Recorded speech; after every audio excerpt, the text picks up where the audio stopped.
Hello there, guys, and welcome back to my channel for our live reaction and player rating live streams following Chelsea 1, Burnley 1. And trust me when I tell you guys, we are not best pleased. None of us here are best pleased, because how on earth have we bottled that then? And honestly, I was nearly jumping at my TV. Even my commentator was like, this kind of feels like the Brentford game. I'm like, but he said that after like an hour, how we're dominating but not making it 2-0, and then at the end we struggle. I'm like, can you stop jinxing it, lads? And what happened? Exactly that, except that we actually bought it. I'm fuming, but I don't know who I'm fuming at. I mean, we all know who Con's fuming at. We'll find out about that in a second. But I'm not sure who I'm fuming at. And I'll say it straight up right now. I actually think we were good. And I think for the most part, it's being unlucky, the fact that we didn't win today. Like, we hit the post twice. We hit Pope was unbelievable.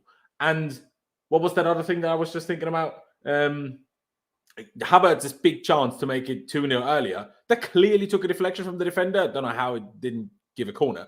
And obviously otherwise goes in. So it's like, it's unlucky. But then come on, just take your chances, please. For goodness sake.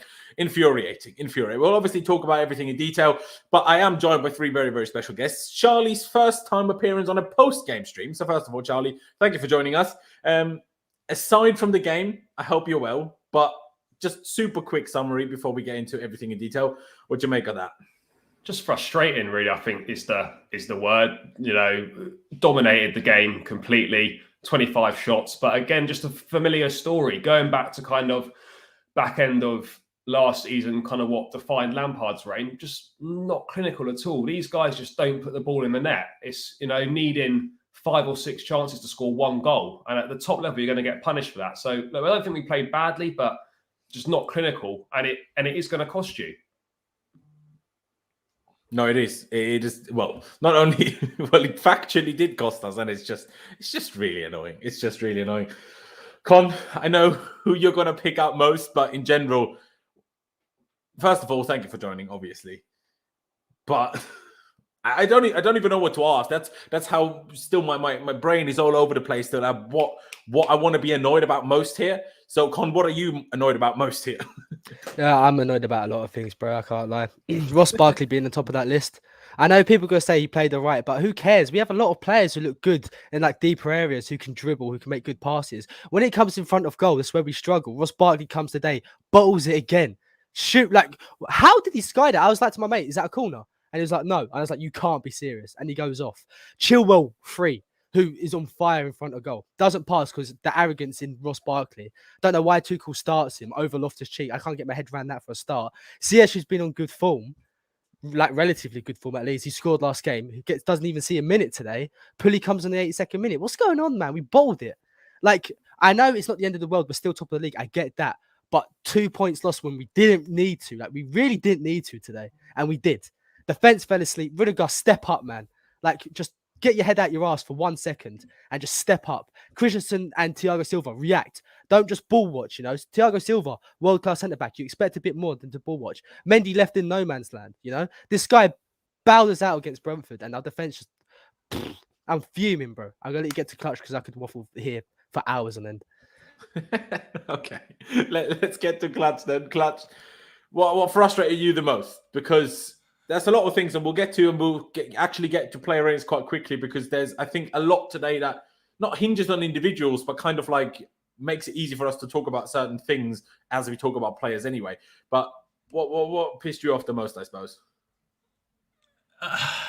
It's between the lack of finishing and it's something I've always criticized Tuchel for in the last couple months and like the year that he's taken over. He takes too long for subs, way too long. The game needed to be changed in the 65th minute. I understand, like, we were starting to get some momentum. You don't want to change that momentum, but there's two times when Cho should have put 2 goals away today, and he didn't. Not saying Cho was bad by any means, but there was 2 opportunities he missed. Kai Havertz missed a chance. Barkley missed a chance. It's just there's finishing, and then there's, like, today Tuchel has to take some responsibility, because Mount I can understand Mount not playing more than 10 minutes if he's not ready, but Pulisic, like, I don't understand. Like, that guy is a game changer. He's a finisher. That's what we needed. Why is he not on the field? And I understand Ruben coming on, and Conte was on way too long. I mean, I can agree with everything that Charlie and Con said. It's annoying that we lost points, and these are the games where you can't lose points.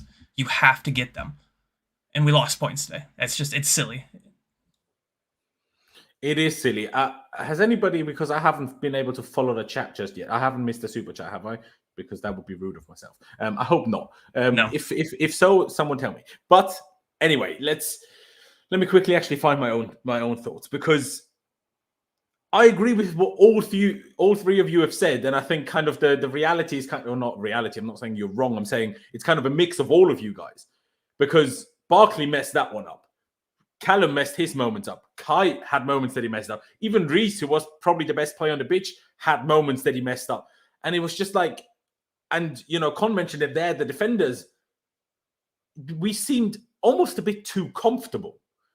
I was like, we were so confident that we're not going to concede and that the second goal is just going to come, that it didn't come. And eventually we conceded the equalizer through one moment of lapse of concentration, I suppose. And like they seemed so confident that this would be offside, because there was another one that their lino actually called off, which he shouldn't, because that's how VAR works.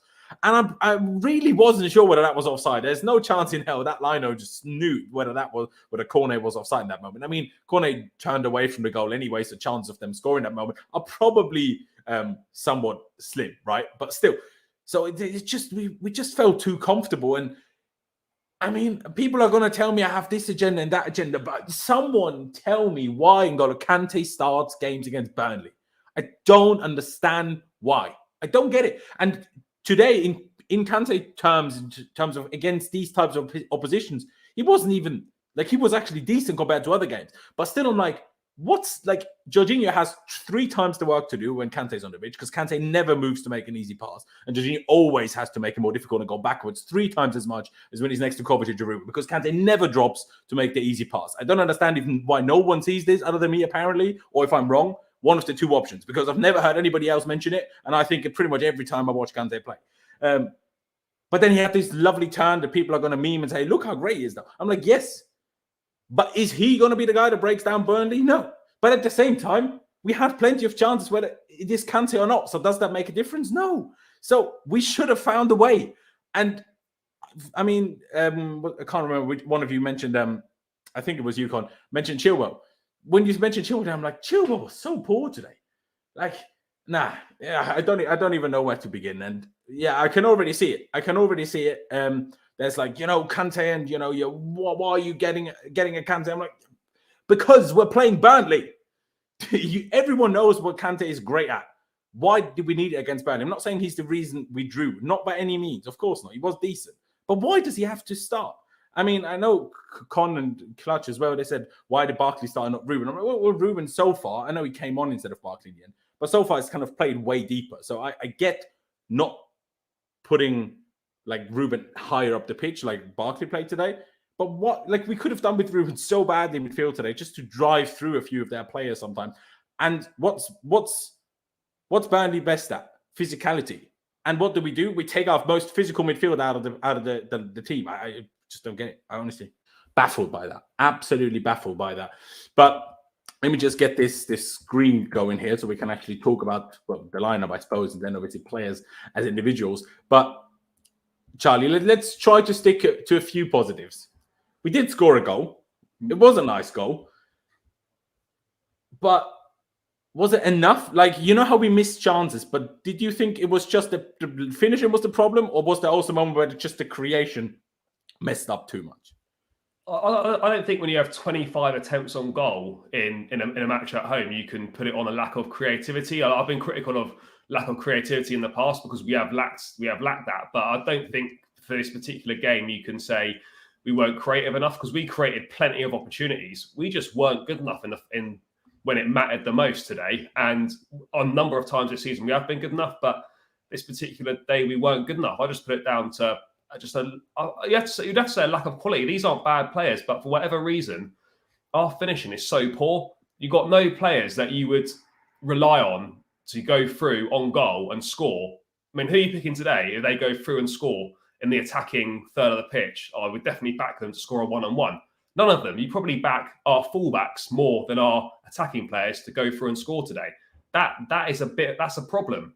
You know, we've got talented players at the top end of the pitch, but for whatever reason, they can't put the ball in the net. And I thought today was the first time that, you know, we'd actually missed Lukaku since he's been injured, because for sure he would have been scoring one of those chances today, 100%.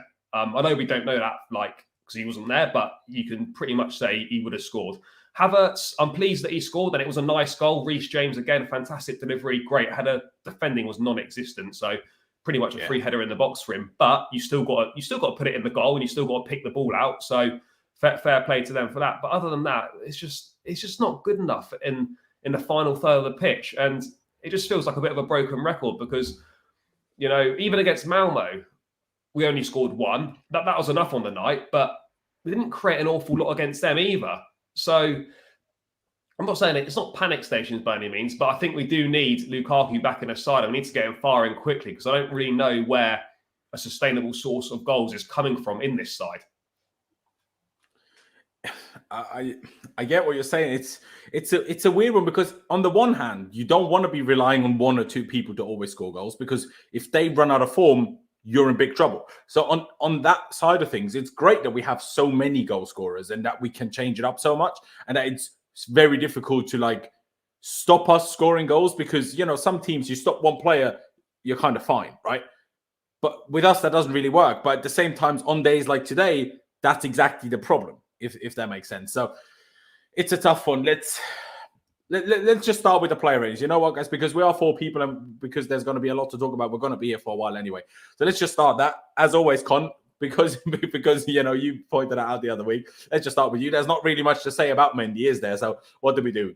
Because we didn't get the win, today it's a normal 6 and no 6.5s and 7s. Yeah, that's 6 for Mendy. Phil Frim couldn't do nothing about a goal. Not his fault. 6. Exactly. I mean, he did have one or two moments where he was very close to, you know, getting the ball nicked off as he was passed back to. But, you know, he dealt with it each time, so fair enough. Any disagreements there, Clutch or Charlie? Or shall we go with the 6 for Mendy? No, I just go with a 6. I think didn't really have a lot to do, but, you know, yeah, I don't think it really warrants much more than that. No, exactly. Fair dues. Agreed. Clutch, you as well? Yeah, I agree. I mean, he had that one dodgy moment where he got like body checked on the outside of the box when he tried to clear it, but other than that, there's not much he could have done wrong. No, exactly. And even in that moment, he cleared it well enough that we actually created a chance from that, you know, clearance from him. Even though he fell over backwards, he still punted it long enough, I think, to Barkley or whatever. And we actually did something from it. Ladies and gentlemen, by the way, we have nearly 200 people watching already. Big ups yourself. If you haven't already, please be sure to subscribe. We're on the road to 15,000 subscribers. Every new subscriber counts. So please hit that red subscribe button. Make me feel a bit better on a disappointing day like today, especially like you. Most people probably agree, but it's so annoying to drop points again in the game where you expect to win before international break, because it's now 2 weeks until I can basically forget about this bloody Burnley game. Do you know, like if we had a game Tuesday, who cares? Or no, who cares? But it's easier to forget about. But we have 2 weeks to wait now, and all I have to do is watch bloody Austria not do anything, because we can't even qualify for the World Cup through group stages anymore. So do you know what I mean? I'm just fuming. But also, ladies and gentlemen, smash that like button for me. And if you want to get involved, if you have anything to say, if you want to tell me how wrong I am, use the super chat function, because why not? But Con, let me go to you. I know I made you go first on Mendy, but was it you that was talking about Rudiger when I kind of gave you the little intro? Was that you? I think so, yeah. Yeah, and Well, there you go. Let's just start on Rudiger anyway. What did you make of Rudiger today? He had a decent game, but that one moment of lapse, it cost us. So that reflects the rating, in my opinion. What's he doing? Why is he so deep compared to the others? Why didn't he step up? What's he doing? I don't understand it. Is it complacency? Is it just, what is it? It's just stupid from him, man. You don't expect that from Rudiger. I'd give him a 5. That's me being generous, because I could easily give him a 4 or a 3, because that moment cost us the game. If he steps up, I think he'd be offside. Didn't step up, it cost us a goal. Did both Silva and Christensen play him off? It was tight. It was tight. Yeah, no, like, honestly, I'm just going by what you're saying. In all honesty, I don't even know where Rudiger was for the goals. I don't know. I need to watch it back in all honesty. But I think 5 is probably the area where I'd go. Or maybe I'd push a 6, because he wasn't bad. Like, we were, like, what, they had one chance and then a couple of counterattacks very late on when we threw everything forward, right? That was really it. what annoyed me more about Rudiger, more than the goal, because I didn't really notice that he was involved in this, in all honesty, but that could fully be me getting it wrong. What annoyed me was, stop getting into these silly discussions at the end, mate. It's 1-1. We're trying to get a goal. Stop giving them all the opportunity to time waste, please. Stop fouling players. Stop having a go at players. Stop, like, what are you doing? Moan at the ref. And Rudiger, Thiago Silva, and Christensen, well, Christensen less so, but Rudiger and Thiago Silva at the end, I'm like, boys, you realize we're looking for a goal. They just kept passing it between each other. I'm like, get the bloody ball forward. Stop pretending like you're now the greatest playmakers in history of world football. Give the ball to the players that are meant to be doing this and let them do their thing. Just make sure we don't concede counterattacks, right? Like, what is this? Like, nah, it triggered me. But that is not one individual of them three. There's all of them.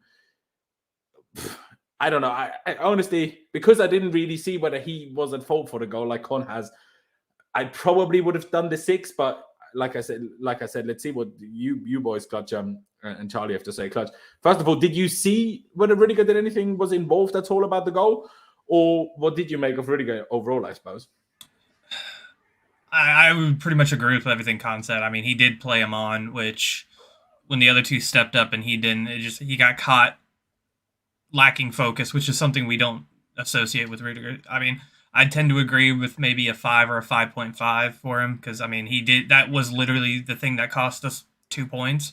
So I'd tend to agree with Con on that. Yeah, I don't think. Charlie, what about you? Yeah, I don't think any much more to add really. He wasn't up to his usual standards compared to what he has been since kind of January, and he's bound to have like an off game every so often. It's just obviously he's made a poor mistake today, just a lack of concentration. It's cost us the 2 points. So yeah. Can't really give more than. I mean, I'll probably give a 5.5 or something, but can't really give any more than that.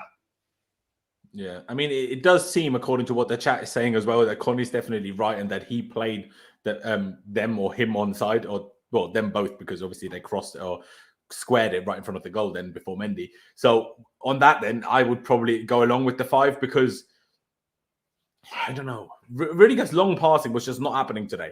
One he plays straight to the opponent, one he just plays straight out of play.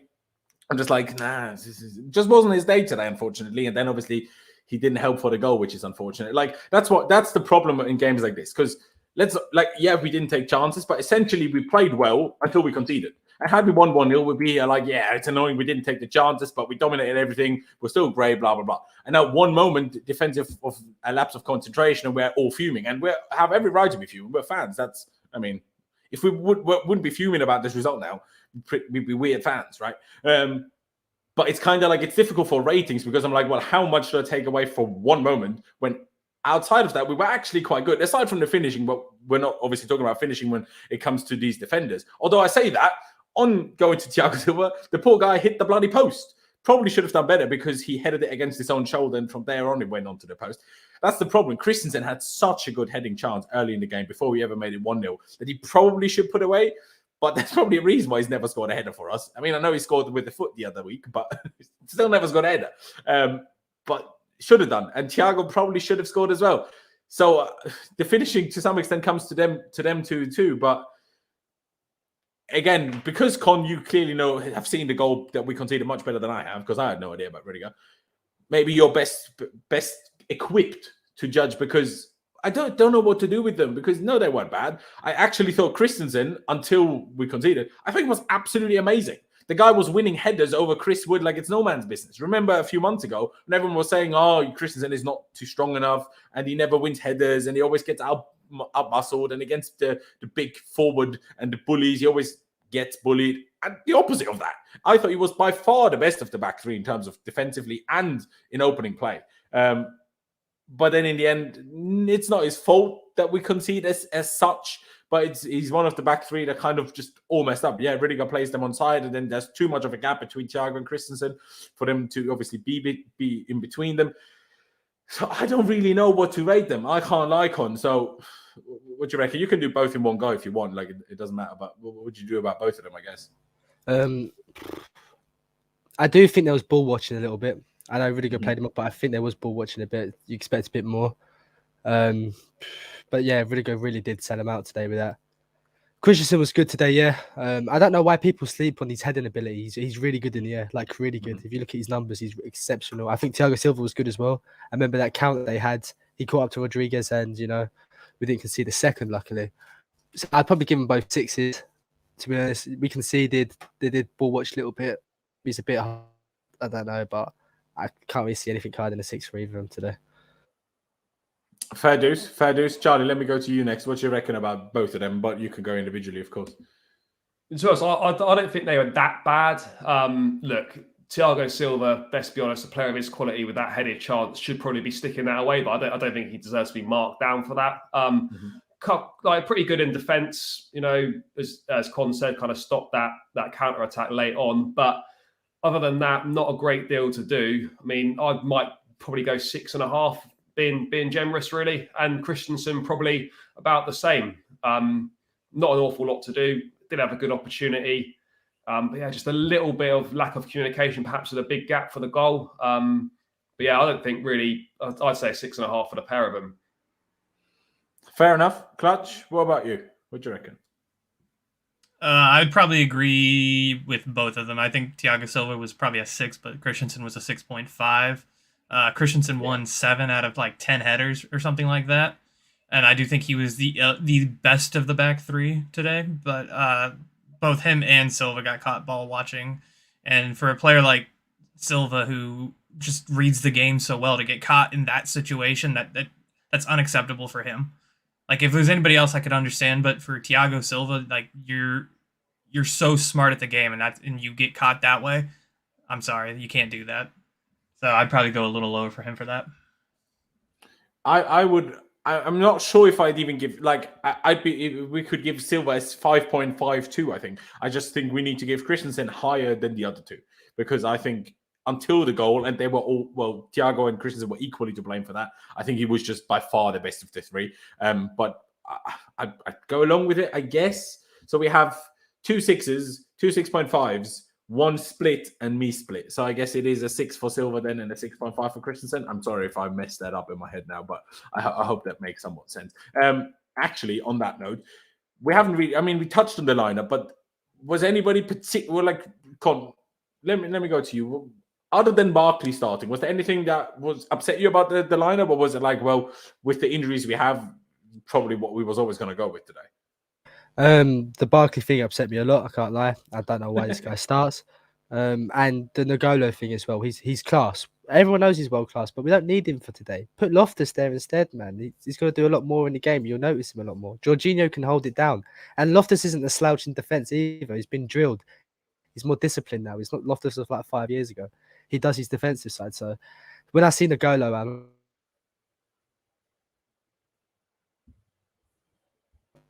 what is going on with the Wi-Fi? I wasn't sure if it was my internet that stopped or yours. Go on. Yeah, sorry, my Wi-Fi is playing up. Can you hear me? Yeah, I can hear you all good. Go on. Yeah, it's just games like this. I don't feel that we need Nagolo. We can put Loftus there. Loftus has been playing so well as well. He deserves a start, man. It's Burnley. If Barkley deserves a start, why not Loftus? Loftus has been better, So. Yeah, I found that weird as well when Tuchel before the game was like, yeah, Barkley deserves to start. And to be honest, I don't even disagree. Like, me and Con don't quite agree on that. Barkley. I'm like, yeah, would I have picked him over Ziyech? Maybe not. But if we're going to have to change out, I don't know, maybe part of it was his shoulder, that it's better if he doesn't start one or whatever. Fair enough. But I don't understand how there's any justification for dropping Ruben Loftus-Cheek. Like, he's been one of our best players every time he's played. Like, I don't like if you're playing on merit, I don't understand why he would be dropped. I did say this to Clutch though. What I don't know is Ruben actually ready to play a game every 3 days? I don't know. Because at Fulham, they didn't have that because obviously they don't have European football. So most weeks they only have one game, right? And then before he was at Fulham, he was injured for 13 or 15 months or whatever it was, right? So I don't know. But I presume he is able to do it because he hasn't been injured for a long time. He did all of preseason, so he should be able to. So that's the only logical explanation that I can think of. But if that's not it, I just don't see it. And it's honestly something that annoys me a little bit with Tuchel, that whenever Kante is even remotely fit, he just starts, regardless of whether it makes sense against said opponent or not. Hey, Tuchel knows football much better than I do. And if he thinks Kante is just so good, and way better than Ruben, that you need to start, even if it's kind of questionable how fit he is, how long he will stay fit for. Hey, fair enough. You're the guys paid the big dollars. But in my opinion, I think it's not the right decision. Hey, but that's just me. Charlie, did you have any thoughts on the lineup? I don't know. Skipped over that today, so let's mention it. No, just kind of same as you guys, really. I'm a little bit surprised Ross Barkley started. I know he's kind of done well to work his way back into the squad. He's done little bits from the bench in the last few days, so you can kind of understand why he was given a chance from the off, but I probably personally wouldn't have done it. As for Kante, there's no obviously denying that he's world class and one of our most important players, but I do agree with you boys that for a game like Burnley at home, we don't really need him. Let's put Loftus-Cheek in there. He's banging form. You know, he's physical. He picks the ball up. He drives forward. When we play when we play that pivot in the midfield like we do, we play Jorginho, Kante, Jorginho, Kovacic, or whatever. You know, they don't really. Kovacic does a little bit, but no one picks the ball up in midfield and drives forward. When Ruben gets the ball, his first thought is to pick the ball up and go forward. The other guys no disrespect to them, but that's not their game. And I think against teams where they're going to play a low block, going to get a lot of men behind the ball, and they're going to have to break them down, you need something a bit different in the middle of the park. So for me, I'm not saying Kante doesn't deserve to start, but I think you have to kind of ask yourself, why is he starting in a game against Burnley? You know, I don't really get it. I would have gone with Loftus-Cheek. The rest of the team, to be fair, with what we've got available, I don't think Pulisic was ready to start. Mount obviously not ready to start. So I think Hakim Ziyech deserved to keep his place. I think he did pretty well against Malmo, in fairness to him. He's had a bit of a run in the side. He obviously needs a bit of confidence. I think we should have just kept him in. But yeah, I can't really complain other than that. Yeah, I would agree. I just quickly want to react to this message here this chat message here by Johnny. Now, 2 DMs, then you clearly didn't watch the game because Kante was never anywhere near Jorginho. So we weren't playing 2 DMs, whether it was Kante or Ruben. Just Ruben is better higher of the pitch. And somebody else said Ruben was poor when he came on. Yeah, he was. But he got 10 minutes in a position he's not played all season because all of a sudden, Tuchel decided to play him a false 9, number 10, striker, whatever you want to call Barkley today. Hence why I lined it up that way, because it was kind of, you could almost say they were on a level, because sometimes Havertz dropped back, sometimes Barkley dropped back, but maybe Barkley was a little bit behind the two and they were kind of left and right striker, if you want to call it that. But see, I don't know. I really don't know. Clutch, obviously, I know we were talking about the lineup anyway, so I know you kind of just agree with what we've said. So if you don't mind, I'll just go back to the ratings, because otherwise we'll be here for hours and hours. But I will go with you first on Ben Chilwell. I touched on it earlier. I thought he was quite poor today, and not in terms of shockingly bad. And defensively, you know, did a job, ran his socks off as he always does. I just thought going forward, it's a weird thing. Like he seemed to not get his body right ever. You know how when Reece receives the ball, he always has his body prepared to either shoot or cross.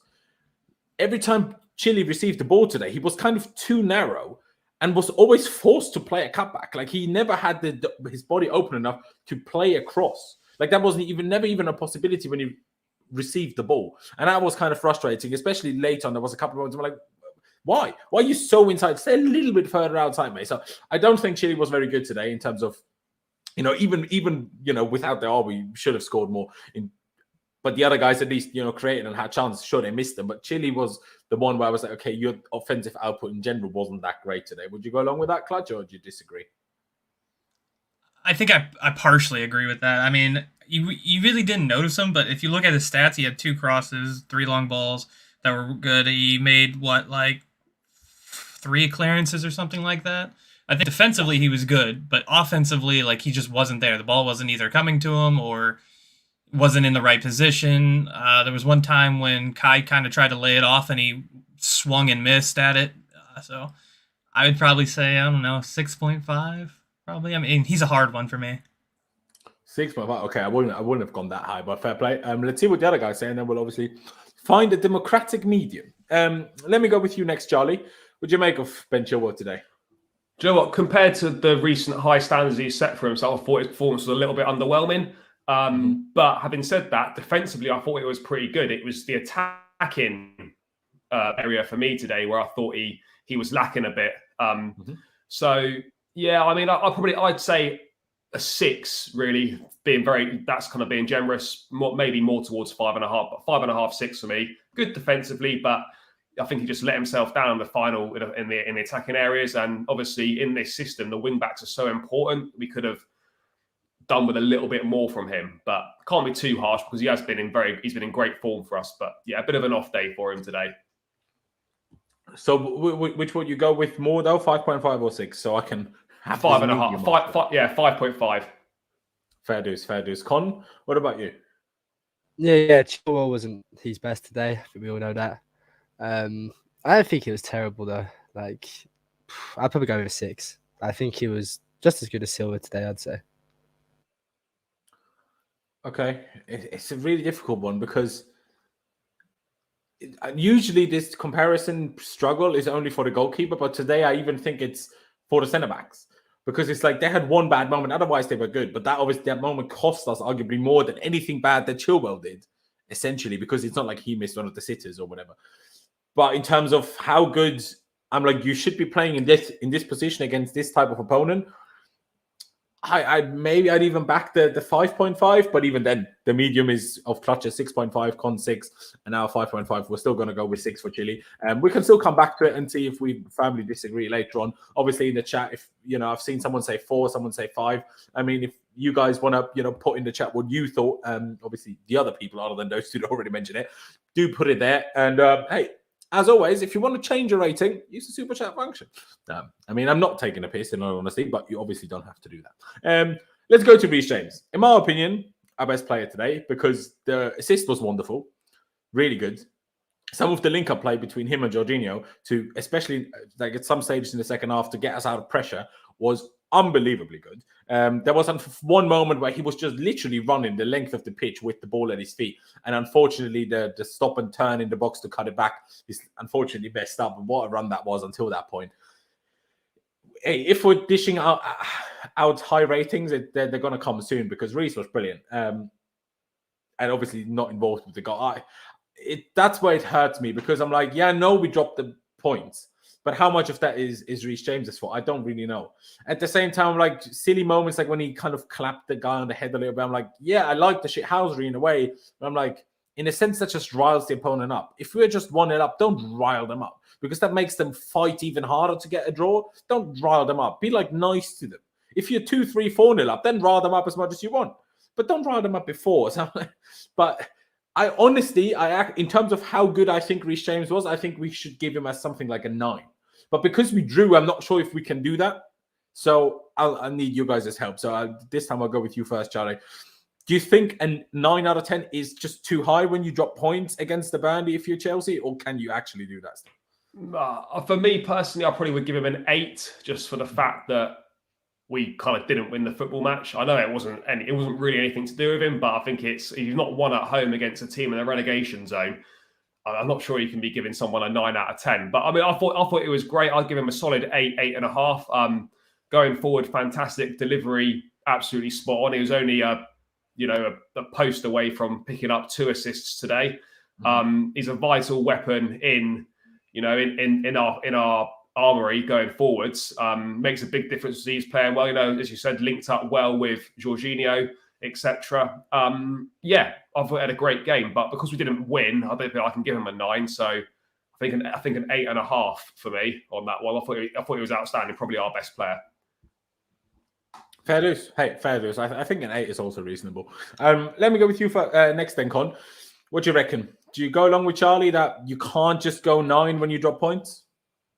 I'm going to give him a 9. I think he was absolutely fantastic today.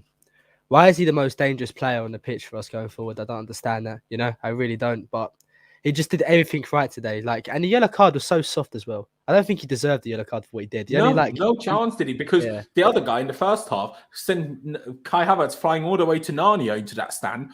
James gives that a little shove, and then the tiniest clap, which isn't a real clap. It's a bit condescending, right? That's what it was. It's like, all right, do your thing, like little corner, little Burnley player. That's what it was. But that's by the rules of the game, not a yellow card. So if the other guy does get a yellow card for literally, you could even debate whether we shouldn't have had a penalty for that. Like, obviously, Kai crosses the ball, but that's so much of a push to push him into the stands. Like, that's a foul. And the ball wasn't out of play. It wasn't with Kai anymore, but it was out of play. If someone 2-foots a guy that doesn't have the ball, it's a straight red and a foul. So why is it not a foul if someone just pushes the guy over?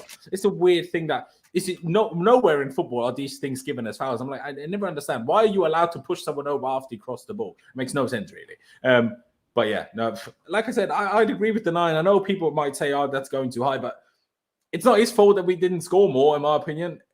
And he was, if anything, the reason why we should have scored more, because half the great chances were created by him. So I'd go as high, but let's see what Clutch says. Do you reckon 9 is too high, or what would you go with? I'd probably go with an 8.5, but also at the same point, like, you are correct. He's the only one that was creating chances. Multiple crosses were put on platters that we just didn't finish that were basically from him. So, I mean, yeah, 8.5. I know we had a disappointing result, but be a little bit positive about it. I think Con, when he said, why is this guy the guy who's our most dangerous threat with a team late with Kai Havertz or Cho, like, why is James the one who's consistently being the threat? And it's, I would like to give him praise for that, so I go 8.5. I mean, there is a kind of a simple explanation for it. Burnley just defended very narrowly, meaning Reece James was always in a lot of space if he just stayed out wide. Well, obviously, the front three were always very tightly marked. So obviously that Yeah, gives but him bro, more the space. delivery he has such a great delivery. We've seen It's it's like unbelievable. Honestly. other players on our team, they can't cross a ball like Reece James. They can't. Like, no one in the team can cross like Reece James. No one. CS was meant to be able to do that, but we don't really see it from him too often. We see it like maybe once every 2 games. So Yeah, no, it's true. It's true. So now I am a little bit stuck because we have 4 people, an 8, an 8.5, and 2 9s, because that doesn't end up in. I'm changing mine to a 9. All right, a 9 it shall be then. Yeah, just go over 9. Charlie, you have been outvoted. Yeah. Let's go to, before people have a go at me at Kante again, let's go to Jorginho and stick to some more positivity. I thought Jorginho was also very good. Not quite as good as Reece James, but almost on a similar note. Like I said, the combination between them two of how we got out of pressure was just brilliant. I will say it again, when he plays next to Kante, and people will say that's stupid, Kante helps him out defensively. Yes. Defensively and tackling, yes. In terms of build-up play, Jorginho has doubled the work, if not more, when Kante plays with him, because Kante doesn't offer passing lanes as easily as all the other midfield partners for Jorginho do, which is why I thought Jorginho, in a way, was kind of even more impressive, because he still didn't lose possession in crazy stupid areas, played some good balls as well. The amount of times he switched it over to Reece that, ended up in a great cross back into the middle that we nearly scored from or had good chances from was unbelievable. I loved it. Once Barkley, Con will remember, when Barkley, I think late in the first half, shot and skied it badly, not just a big chance, but like from well outside the box and stuff.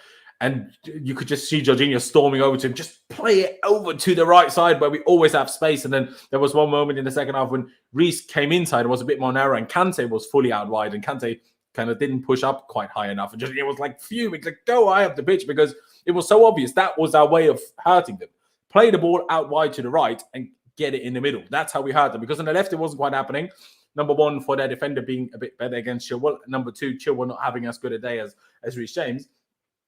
But I thought Jorginho was good. That's why I wanted to give Reece a 9, because I want to give Jorginho an 8, because I think a 7's too low for Jorginho today. And I know we didn't win. I get it, but I have to judge players by how I think they're played, and I think Jorginho was very good.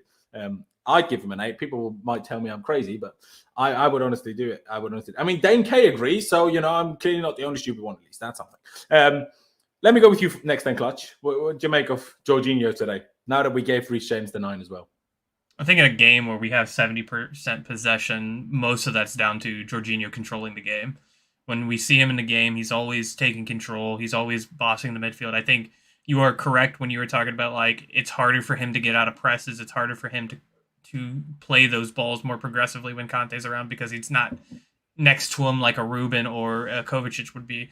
I would agree with the 8. That's what I have down, is because, and he also had a shot on target today. So, that's something we don't usually see. And that from was Jorginho. a shot and a half. That was. I've never seen Jorginho run that fast. Man was sprinting into the frame of my TV and smacking it. I was like, go on, son. Unfortunately, it didn't score, but yeah. Yeah, but I don't think any of the negatives today were on him. I think he was one of the more bright players that we had, so I tend to stick with an 8. Fair dues. Let me go with you next then, Con. Jorginho, do you think an 8 is too high, or would you go along with that? You asking me if a rating's too high for Jorginho, bro? You know I'm never going to say no. I think it's fantastic today. He just did his thing. He controlled it, and he even do you see that burst of pace when he drew the foul on the edge of the box? Yeah, That little half turn. You love to see that from Georgie. So, no, he did his thing today, and just because we drew, I'm not gonna push him down the rating. I think it's fantastic as always. So, an 8 for me. Fair, Charlie. Would you go along with it, or would you go a little lower than that? No, I think full house on that one, boys. I thought, he played well. He does what he always does the simple things well. Good link-up play with others, particularly Reece James, as touched on before. But yeah, nothing much more to add than that. Another pretty solid performance from him. Fair enough. Con, I'll actually go straight back to you from N'Golo Kante, because I will not say my rating just yet, because people will just kill me. And if you guys go first, and then it will just be fine. So, Kante, because I've already seen a few people in the chat tell me same rating as Jorginho. So what would you say about Kante, Con? He's definitely not the same rating as Jorginho today, that's for sure. Maybe a 7, I think, because I don't think he was horrible. I think he still did a lot right. He dribbled well with the ball going forward. He made some good runs. I thought there's a time when Barkley could have played him through, but he didn't. He used it outside of his foot to play it to Reece, I think, or Cho. I can't remember who it was, but I don't think it was terrible. He won the ball back a few times, but it's just a game. It's like I feel for him because I don't want to slate him because he's class, but I just don't see why he's in this game. That's exactly it, yeah. So it's like, why play? I don't know. It's like you're trying to lose weight and you drive your car instead of taking your bicycle kind of thing, Like, there's no logic behind it. So, yeah, 7, not because he was bad. It's just not his game, Yep, fair enough. Let me go with you next then, Charlie. What'd you make of N'Golo? I didn't think he was bad today. I think I have to agree with Con, probably a 7. But I've seen a lot of things in the chat saying like kind of we're blaming the performance on Kante. That's not the case at all. We're just saying that he played well, but it wasn't really a game for him. He didn't need to feature in this game, for my opinion. His fitness has not been what it used to be in terms of he's been picking up quite a few injuries this season, and I just think it's kind of an unnecessary game for him to be playing. But I thought he did well, but 7 did some nice things, but definitely wasn't better than Jorginho today. Fair enough. Clutch, would you go along with the boys, or would you disagree? I'd go along with it. It's just like I see people like getting upset about this. It's like Kante hasn't been good for a while. Like today was probably the best he's been since what? Tottenham, probably second half. Yep. So I mean, you told me not to say it out loud, but I said to you before the game, I just rest him for a while. He needs to spend some time on the bench because he's just not been that same player that we've seen. But it's also not his fault. We're playing in games where we're going to hold possession. He's going to be expected to do more offensive things. He's not an offensive player. He's just not. He goes and gets the ball back. That's what he does. That's what he's great at. I'd give him a 7, but it's not his fault for that rating, I guess I should say. It's just he's not being played in the proper situations that he needs to be. So I don't want to sound, what's the word, condescending to people, but when I see comments in the chat, we had 25 chances created, so clearly enough chances with Kante in the pitch. So how was Kante a problem? Now, let me explain a couple of things. Yes, we created chances when Burnley was sitting back and we found Reece James out on the right and crossed it back into the middle. And we had a lot of chances. A lot of those chances, mind you, were also from corners, which has zero to do whether Kante's on the pitch or not. But the problem was, once we went 1-0 up, I'm not sure if everybody noticed, but once we went 1-0 up, because the first 50 minutes were incredible. Burnley were sitting deep. Then they realized, maybe we shouldn't be sitting so deep. That's kind of inviting them a bit too much. Then they came out a bit more. Once we made it 1-0, they started to actually press us. And then, yes, we still created chances in moments, but our chances would have been so much easier and not always with 15 opponents around everybody if we actually broke their press. And Kante isn't as good at breaking the press as a Ruben is, or obviously a Kovacic, but Kovacic wasn't available. So as a Ruben is, to just get the ball, feed him with the centre-backs, turn and just beat 4 players, all of a sudden we're not against a block of 8 anymore. All of a sudden we're only against 3 or 4 players, which makes everything so much easier. And that's why Kante shouldn't be playing against in games like this. That's what I'm saying. Like that's the whole idea of what I'm talking about, right? So that's why I would have been anywhere between a 6.5 and a 7. People will say, "Oh, you said it was bad." No, I don't think it was bad. I just don't think this is the game for him. He can still play decent, but I still think somebody else would have been better. if that makes sense. Oh my God, dang, Kate, honestly, because they don't play the same position, bro. Because one's meant to be sitting and controlling, which Jorginho does and did, while Kante is high up the pitch and playing number 10 half the game. You can't, like, how can you say, baffled, honestly, mate, baffled. I can't believe it. But I would probably, like I said, I would have gone 6.5 or 7. The only thing why I would have maybe gone somewhere near 6.5 is because I think Christensen I was so happy with Christensen until we conceded. But I think a 7 is reasonable for Kante. But it's just some of the comment, I just don't get it. How can you just pretend like they're the same thing? I don't get it. I don't get it. Just one thing on Kante quickly. I was just going to say, like, I'm not sure. Look, he's obviously top player, but I think we almost now maybe have to pick and choose the games that he plays in, because I don't think all games are now suited for him. There was a time when he'd be the first name on a team sheet for Chelsea, arguably our most important player. I don't want to sound critical of him because I'm definitely not being that, but he's not. I don't think he's as important to us anymore as he used to be. Yes, he's very good and one of our best players, but we don't need him in every game. And I think this is an example where we could have gone with something a bit more forward thinking, because this sort of game doesn't require that. Yes, if we're away against a Liverpool or a Manchester City, fine. But something where it's going to be hard to break teams down, we don't need a Kante and a Jorginho in that team. So, I mean, and for me, Kante hasn't really done enough recently to deserve to be in the first team at the moment. But he can obviously turn that round. But yeah, I just feel that he's not as important anymore as perhaps he was.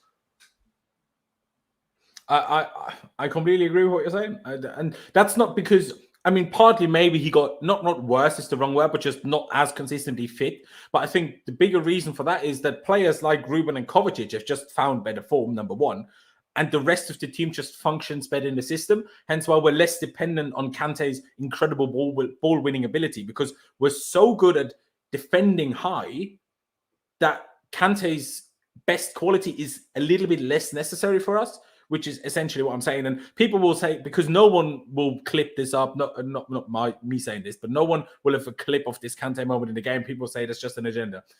First half, about 27 minutes played, Kai Havertz literally had a 5-yard wide gap between defenders, was running through, would have been straight through and goal. Kante had the ball, received it from Jorginho, turns, and instead of passing, and it's actually quite a simple pass. It's like a 20-yard pass, just weighted right, and Havertz is one way to go. I know he missed 2 of those in the last game, so there's no guarantee we score it. But that's a real, like, we have a go at Barkley's chance. Barkley's chance is a good chance, but by the way, smaller chance than Callum's chance that Callum messed up. So that's why I'm a bit confused when people have such a go at Barkley, but I've not seen anybody mention Hudson-Odoi. And I'm not saying I'm going to have a go at Hudson-Odoi. I also thought Hudson-Odoi was good, but anyway.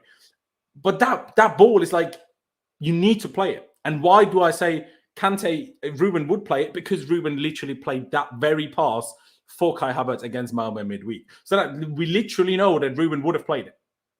And Kante didn't. And those are the moments where I'm like, that's just, but it's not Kante.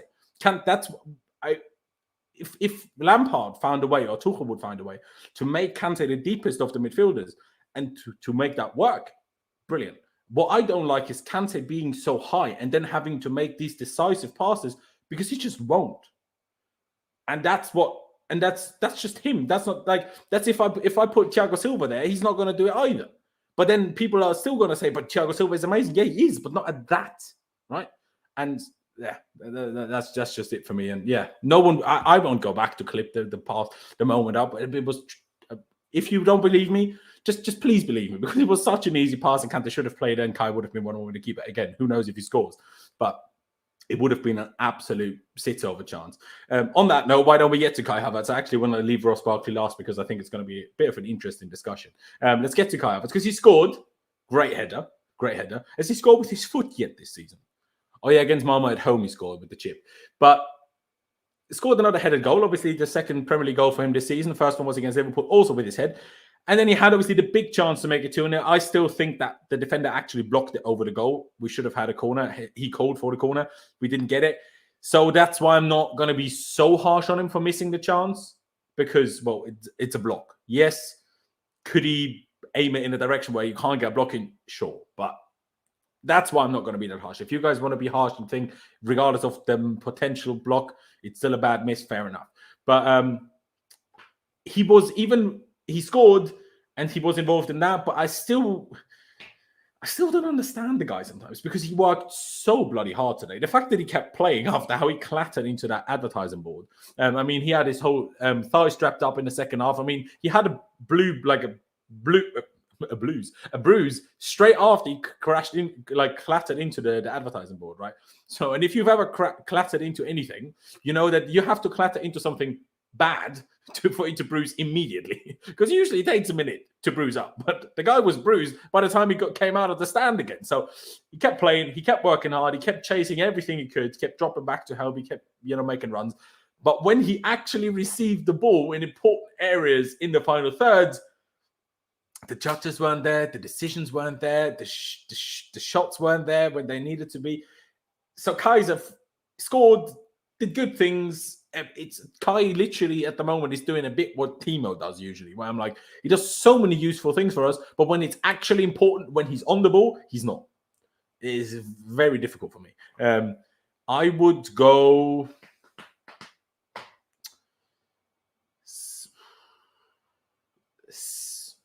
6.5, but 7 because he scored.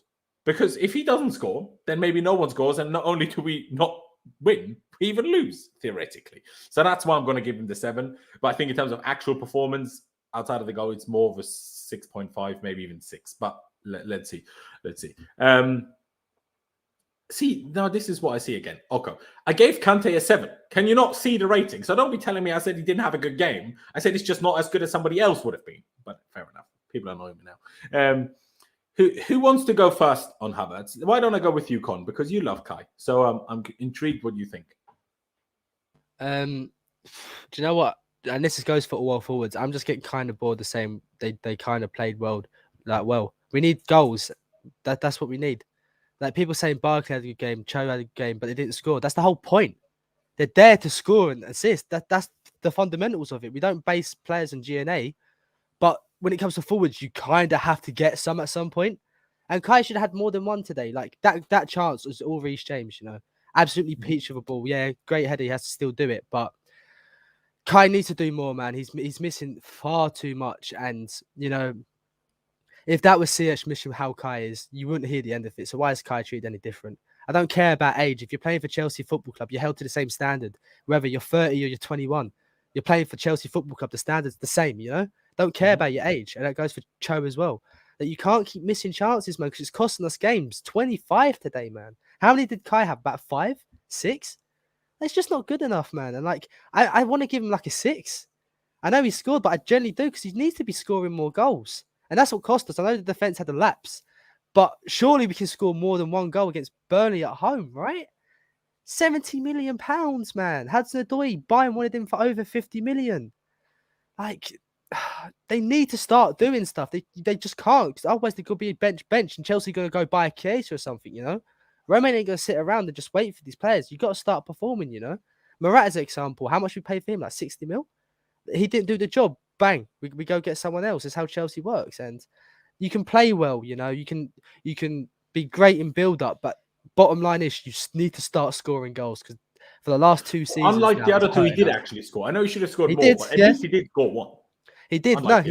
He did, but it should have been more, It should have been more. And if he wasn't so wasteful in other games, I probably wouldn't be so harsh on him today. But just because it's something we're seeing more and more often, I'm getting a bit bored of it. So I think I'll give him a 6.5 because I don't want to be too harsh. And he did score. If we don't score today, who does? So, yeah. Fair enough. Hey, I hear what you're saying. Like people, maybe his words were a bit harsh, but I think but that's like he just explained it himself, Con, that it's more of it's just a building up of a problem that we've had with him for a little minute. It's like I said, I don't really blame him for the second miss as much because I think it's a great block. So therefore, obviously, in my head, he hasn't really missed the sitter today, unlike in the last game where he missed 2 sitters. So, but fair enough. Let me go with you then, Charlie. In comparison to what Con said and what I said, what would you make of Kai? Would you go in a similar dimension of rating as we did, or would you go somewhere different? No, I think a 6.5 is fair. Havertz just frustrates me because he does a lot of good things. His hold up play is quite nice. He's a little bit of a physical presence up there, and he's got some nice touches of the football, etc. But when it really matters, putting a ball in the net, he just doesn't do it. And, yeah, he'll always be, I don't know, a legend might be a strong word, but, that Champions League winning goal in the final. But the credit in the bank for that is running out. He's got to push on and deliver more. I don't for me. I think he's such a talented player, but what is he? Is he a 10? Is he one of those inside 10s that we play? Is he a number 9? What is he? I don't really know what he is. But I think that's one of his biggest problems, that we haven't got a set position for him. You don't look at it like, Reece James definitely plays right wing back every week. Look at Havertz and you think, well, where do we play him? I just feel that when everyone's fit again, if he doesn't start becoming more clinical, taking his chances in front of goal, because at the end of the day, look, it's kind of cost us today. Yes, all right, the defence lapsed, etc. But if he puts one of these chances away, and that applies for several players, not just him, we're not even talking about the defensive lapse. We're talking about another win and, staying 3 points clear at the top of the league. But for me, he's got to do more, and it's becoming a little bit frustrating. He's almost a little bit like Werner, does all the good stuff, but then you almost want someone that will do what they do, but then also puts the ball in the goal. And that's what those players are missing. They're good at doing stuff, but ultimately... But again, he did score today. Yeah, he did score today. I'm not taking that away from him. Defending was poor, but you still got to head the ball in the net. Yeah, that was really bad. You still got to put the ball in the net, and fair play to him. But I just feel that, yeah, all right, this link-up play, great and stuff, but ultimately, you've got to be putting the ball in the net or getting some assists, and he just doesn't do that on a frequent enough basis. And I just feel that he's going to find himself back on the bench when everyone's fit again. But yeah, I give him a 6.5. Not terrible today, but, we always seem to have the same conversation about Havertz. Needs to do more. And, it's becoming a bit of a common trend that he does need to kind of put a halt to, really. I get that. Clutch, I'll go with you as well, obviously. What do you make of Kai? Because obviously we've had 3 opinions now. Would you go along with those, and what would your rating be? Because it's just really tough, because I get what both Charlie and Con said, and they're right with everything they said. I think it's just difficult to put a number on that in terms of a rating. Like, what part of the game do you value? Like, how much value do you give each part of the game, and how much value do you give the goal and stuff? How much value do you give the potential block? So that's why it's difficult for me. But Clutch, what would you rate him, I guess, and how would you summarize his performance? I'd probably tend to agree with the 7 for the goal. I agree with what everybody said, especially with Charlie. I mean, we don't know a set position for him. I mean, today he was playing in a dual striker with Callum, but he was on the left. Why is he on the left? If you're a left footer, why do we keep doing this? I don't understand Tuchel's mindset with the player. Can I jump in? Because yeah. I have a bit of an explanation if you want. I mean, you can after tell me you think I'm wrong. But I think when you play them as strikers, like we did today, where Kai and Callum were kind of strikers, I think then leaving them on their strong side makes sense, because then you usually feed them to shoot across goal, and you want to kind of not force them to make the cutting in thing. While from the wing, you want to allow them to cut in. But if they play as strikers, it actually makes more sense to let them go shoot diagonally with their strong foot. That's probably the easiest way to score usually. So I think if they're strikers, this way around kind of makes sense. But if they're wingers or wide number 10s, then it doesn't. So then the problem was today, it was such a weird mix of which position was it that, it's like which one would have been the right way to flip them around, I suppose. That makes sense, but at the same time, you can clearly see they're uncomfortable doing it. I mean, Callum in the first half had an absolute wide open goal that he just skied. Mm-hmm. Well, I should have said he didn't sky it, but he sent it farther than he should have. I would probably put him to make that if he was on the other side, to be honest. But that's not the point. I mean, our forwards are meant to finish goals. That's what they're meant to do, and they're just not doing it. At some point, you gotta figure that out. I know chat's disagreeing. I don't think Kai was poor. It's but if it's not his fault, his finishing isn't good. Whose is it? Tuchel's? Because you can only do so much in training. I mean, you can say that, but how many times did Kai have bad finishing today? Not as many as last game. I mean, he did have a shot or two blocked, but and I agree with the second opportunity. Completely agree. But that's what I'm saying though, because and I will get to the whole chances thing. I just want to let everybody finish about Kai, because I do want to say about it, because I see a lot of people talk about it in the chat. But that's what's difficult for me today for some of these players, because it's just like, well, yeah, we missed all of the chances, but let's not ignore that Rudiger had like 25 chances. 4 of those were Rudiger, right? Two of those were Christensen. One of those that hit the post was Thiago Silva. Like, it's not just our forwards that had these chances. Yeah, we had 25 chances, but they weren't all created for our front 3. So you can just have a go at the front 3 for not scoring. No, you can't, but that's why they're there, right? Is to finish.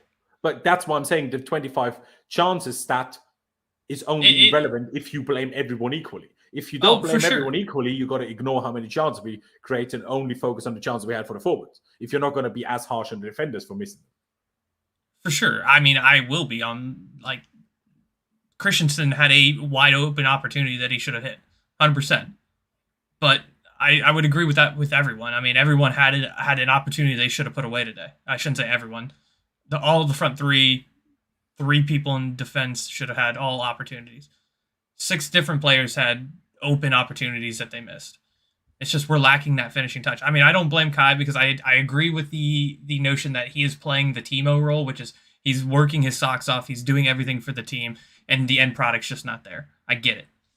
But at the end of the day, that's what we need them to do right now, and they're not doing it. I mean, I would go with the 7. I'm not going to go too harsh on Kai, but I would tend to agree that, like, there needs to be more. Because, I mean, I believe when we come back, Kai's still going to start, because Lukaku's going to be out for a month, so he's probably not going to come right back into the lineup.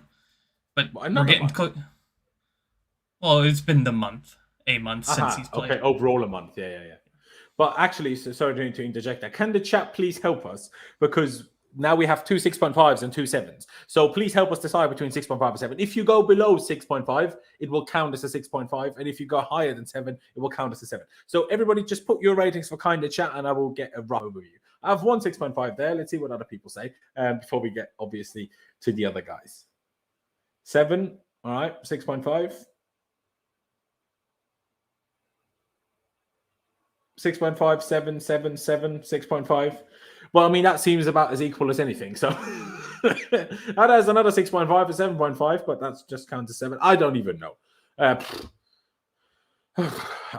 I'll give him a 7 for now, but I think there's a good chance we put it down lower depending on what we do with the other 2. What I wanted to quickly say now, kind of on the back of what Con said, I think what you got to remember now here, because you said, oh, none of them got an assist or a goal in terms of the forwards, and you're right with that, Con, but the problem is now Barkley and Hudson-Odoi each should have had assists if somebody else scored for them.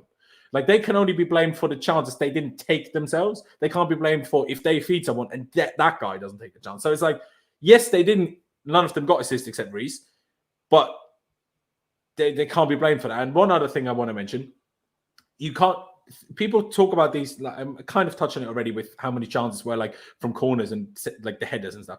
Think about how many real chances we had today.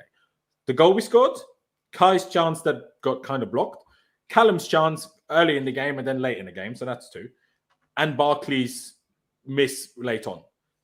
That is you can talk about 25 chances all you want. Real chances, it was 5.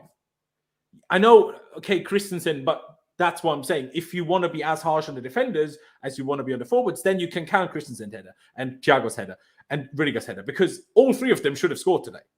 But when we spoke about them, and that includes myself, we didn't criticize them for it arguably as much as we should have done, because their headers, especially Christensen's, was easier than most of the chance for the forwards. And again, we'll get to Barkley last, and we'll see we heard Con talk about, let's see what Clutch and Charlie even thought of it, because Hudson-Odoi certainly missed bigger chances than Barkley did on 2 occasions. But let's get to Callum then, because Callum was another weird one who actually played very well, I thought, and more, intense and, more trying to do things himself, more like involved in the game than, for example, in the Malmö game where I was like, okay, try a bit more. I want to see a bit more of you. And he did that. But at the same time, he missed 2 big chances. Like, it was 2 big chances. So it's a tough one for me. Clutch just put it in the chat here. in our private chat, what Thomas Tuchel said about the Burnley draw, said, very lucky, but it's football. We were lucky to escape with a clean sheet against Brentford. Yes, of course. So that's why everyone loves the game, because it's possible to win matches like this. Well, it was a draw, but fair enough. But for me, Callum is just difficult to rate because he was good, but didn't take the chances. So it's like different to Kai, because Callum was good in terms of actually doing things, but then kind of, I don't know. Why do you cut in on your left there? You know that your left foot's weak. Just shoot on your right, or just feed it to Reece, who was in an arguably better position than you for that last one. It's just it's a tough one. I don't really know where to go with it, so I go with you first, Clutch. Callum, what do you make of him? I thought, I mean, the stats don't necessarily reflect him, I think. I mean, there are times when, like, it says he has one dribble here, like all game, one dribble attempted, one dribble completed, which, you know how I feel about that for Callum. Surely that's not true. I don't know. That's what it says here for me. I don't know. Sofa score, whatever that is. But even so, like, I don't think he was bad. I do think the finishing was off. The first shot was really poor. I'd probably go with the 7.5 probably. I do think he was one of the better players. I'd probably go 7 because I think I'm going to go a little higher for Barkley, but I don't know. Yeah, I'm going to go 7. It's a hard one for him. Sorry, I mean, I agree, it is a hard one, but I don't understand this comment at all. If he shoots on his right and misses, but he didn't shoot on his right and miss. The last one, yeah, but that was the angle. There was no option to do any different one. But the second chance that he had, where he cut it on his left, I thought, in my opinion, the opening for the shot was easier on his right, plus he's strong on that side. So I don't really understand your comment. But see, I kind of see what Dane K is saying. How would he be a higher rating than Havertz? It's just difficult because he created more and was involved more, but then missed bigger chances. So I just don't know. You would have gone 7 in the end, then, Clutch, did you say, before I go to the others? Yeah. Okay. Let me go to you, Callum. I don't even know what to ask you. Just explain what you made of him and how you rate him, I guess. I cannot hear you. I'm not sure if you're talking. I'm sorry, I was on mute, my bad. There you are. Yeah, with Callum, he had some good moments. He feels a bit of a moments player at the moment. Like he's not always in the game. At some points, you won't see him for a little bit, but he does influence the game when he's on the ball and he's driving. I don't know. It's like, do you remember you put that point okay, the assists, right? Mm-hmm. Like they can't get assists because people aren't scoring, but they don't score other people assists. So it's just like one whole. No. Of course. I'm just saying they can be blamed for that part, but not if somebody doesn't take their pass as a chance. If that makes sense. Yeah, it's hard because like if we win this game 1-0, like the misses from Kai and Hudson-Odoi, like nobody really talks about it that much because we still won, you know. Mm-hmm. But when we don't, you need players to score these opportunities, and Hudson-Odoi had 2 great ones, 2 fantastic ones, and his shooting is just it's not great, is it? Let's be honest, it's not really that good. I don't know if I'm giving him the same rating as Havertz. I think he was better. I think he had better moments, but he had 2 big misses, man. And didn't score. That's why it's so difficult. Because was he better than Kai? Yes. But should he get a higher rating because of the misses and not scoring? I don't know.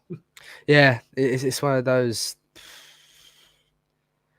See, I think 6.5 is a bit too low because I think he was really good at times. But the misses, man, I'd be a hypocrite if I just said, oh, it doesn't matter. Like, I'd give him the same as I'd be a hypocrite. So I'd have to be like 6.5. Okay, fair enough. So we have a 7 and a 6.5 so far. Charlie, let me go to you then.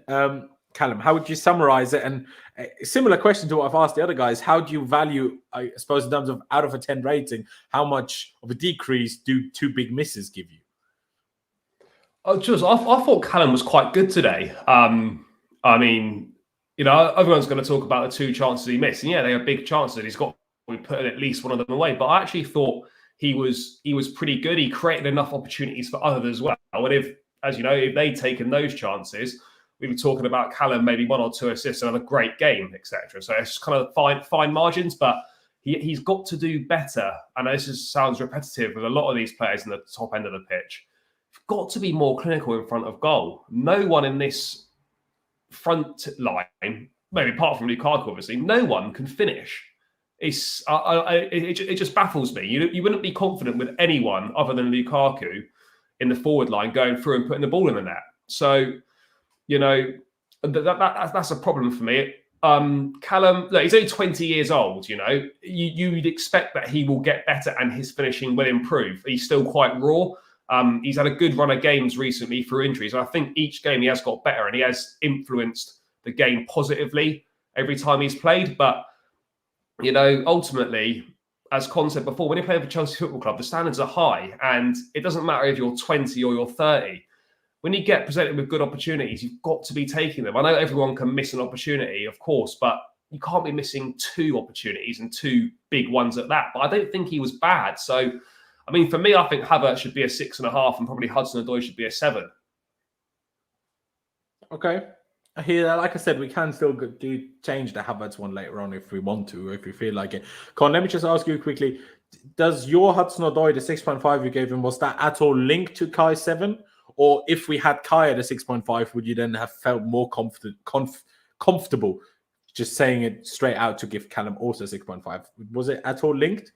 No, yeah, it was linked because Kai scored, Cho didn't, and you know the biggest reason we didn't win today is because of his chances. So I just can't put him the same rating as Kai, even though I think overall he had a better game. Okay, so if Kai had a 6.5, would you have given Callum a 6 then? Yeah. Okay, I hear that. Let me go to you. Did I already ask you about Callum Clutch? Sorry. Yeah, you started with me. I did start with you. Good shout. So now we're still in a silly conundrum again. See, I haven't really thought about this until now, but it's useful when we have an uneven number of people because it makes split decisions not happen. So chat, get involved, please. Get involved. What rating do we give Callum Hudson-Odoi? And again, we have to... Yeah, but see, maybe we don't, because I think I might agree on the 7. But yeah. So we have 3 7s then. See, let's give him the 7. It's just, see, when I talk about an individual player, I think 7 seems reasonable. But then when I look at all the ratings and then I look at how the result is in the end, I'm like, these are all way too high, with a couple of exceptions like Jorginho and Reece. But everybody else is in a way too high. But if you look at them individually, it's not too high. So it's a really tough one. I mean, hey, we can still come back to it. Let's get to Ross Barkley, right? Before we give it to Con and anybody else, I just want to say, and I tweeted during the game a couple of times, and I know he missed the chance later on. I still think it was more difficult than both of Callum's chances. Even Kai, I know I let Kai off for the block, but know that the block is coming and get the ball off the ground in the first place, then you can't get it blocked, right? Still, Barkley was shooting from the edge of the box, or just inside the box, on his weak foot. Compare that to all the other chances. That's the worst chance of all of them, if you think about it. I'm not. When I say I was impressed by Barkley, I don't mean impressed in terms of how I'm impressed by Reece James or how I'm impressed by Jorginho. Impressed by Barkley, considering what I think of Barkley. But I think in the grand scheme, Barkley was very good. I know Con's going to hate me for this, but Barkley was very good. Yeah, he had moments that he messed up, but still Barkley. Can't exactly expect him to all of a sudden be Messi now, can we? That's impossible. He's still Barkley. He doesn't know any better. But that guy, and I know Con said, he was trying too hard or like almost like being a bit selfish in some cases. That guy, every time we pressed the goalkeeper, it was Barkley running through 50-yard sprint every single time. And that guy, that's why he came off probably, because how could that guy not be dead? Like, he must have out-sprinted everyone on that pitch today. You can say whether he was technically good enough, his decision-making was good enough. What you can't say is that he didn't work hard enough. Like, I know that's not all it is, and it was about taking chances. I get that. But I'm saying, before we get into criticizing not taking chances or playing a ball too late, let's just quick, it was just men's mental health day the other day. That guy was in a position where none of us, includes me, Con, any Chelsea fan probably, none of us wanted the Ross Barkley anywhere near this squad. Then we couldn't loan him or sell him. And we all expected him to basically not get any minutes, aside from maybe when we play an FA Cup game against a League 1 or League 2 side, right? And now he's in a position where he got a Premier League style. Whether you think he deserved that or not relevant to this situation. The fact that he got himself to this position where he's like, did he look worse than what Ziyech does, or what Havertz does sometimes, or what Callum has done in some other games, or what Timo does in some games? No. And for that, honestly, fair play to him. Like, to get himself into that position, like, you know, it's not like, look at Drinkwater. Drinkwater is playing at Reading now, and whenever he was out on loan, he messed it up for him. Barkley doesn't do things like that. I mean, maybe under Frank, he messed it up a little bit with the whole story of him getting drunk and, you know, spilling chips all over his cab. But hey, there's worse things in life than spilling chips over a cab, especially if you make the money Barkley does. Just get the guy a cleaning job, you know, it's all good.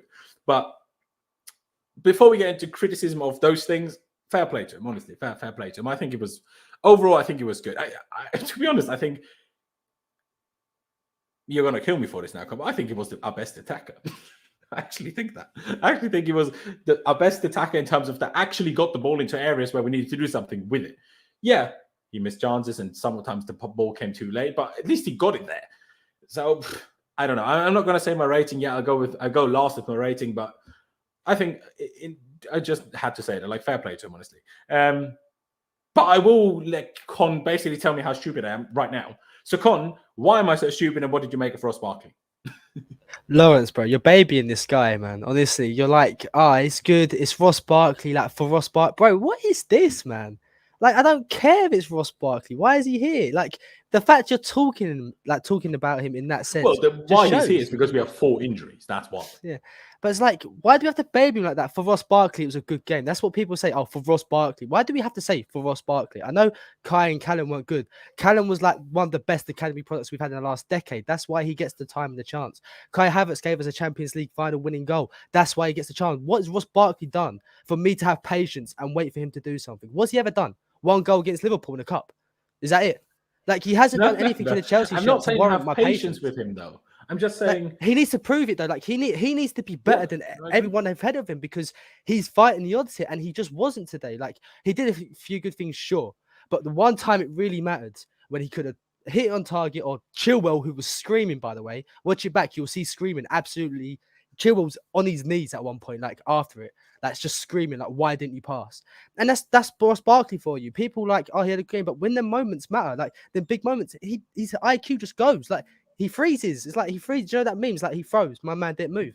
That's Ross Barkley. I don't want to see overcritical and like people say I got agenda. There's no agenda at all. Like, why would I have an agenda against my player? It makes no sense. And people say I'll give CH time and all that. But Ross Barkley has done nothing to warrant me to be patient with him in the Chelsea shirt. He's been here for how long now? And what's he done?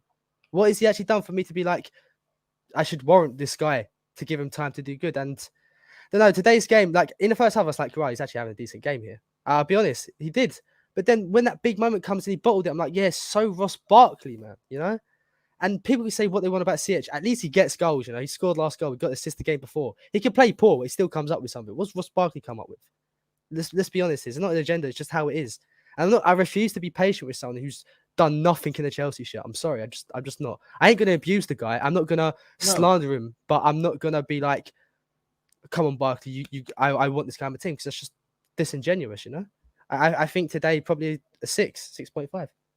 See, I think what Con is saying is not wrong. I think just because you're so angry about it, you sound way harsher than your words actually are. You're kind of doing yourself that in a way. That's why people are having a go at you, because you sound angry, but if they listened, then you're not actually saying things that are wrong. But I don't think anyone's asking you to be patient with him. Like, because even though he played well today, I'm not going to sit here on when we come back from international break, I'm like, I would like to see Barkley start. No, of course not.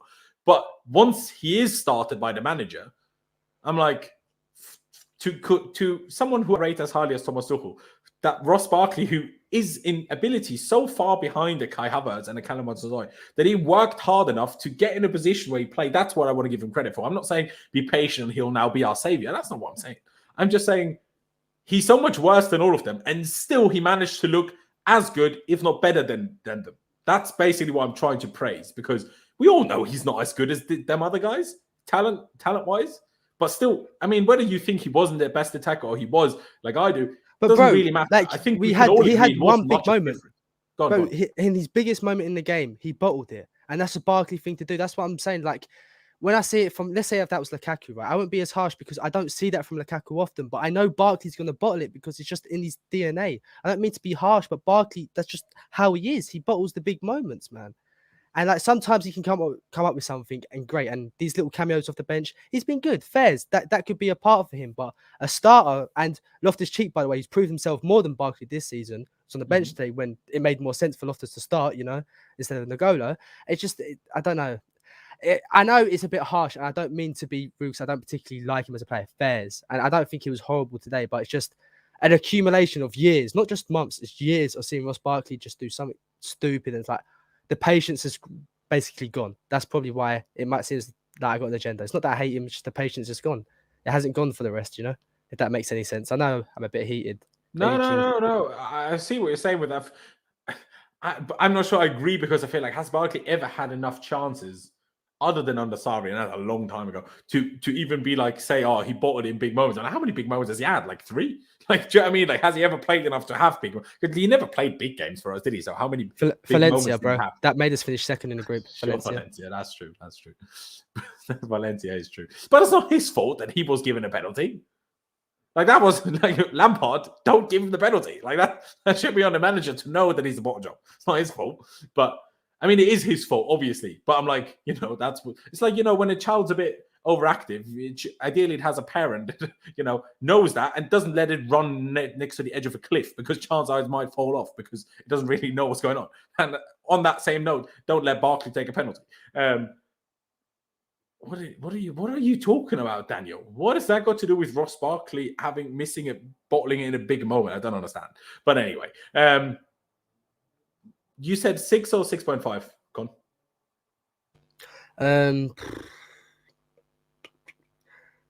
I can see a lot of my frustration with Barkley's come from me not really liking him. So I'll give him a 6.5 because his overall game wasn't horrible. And if Hudson-Odoi is there on a 7, I don't think Barkley was any worse than Hudson-Odoi today. He just bottled it in a big moment, just like Cho did. So same energy. I think he should have the same rating as Hudson-Odoi personally.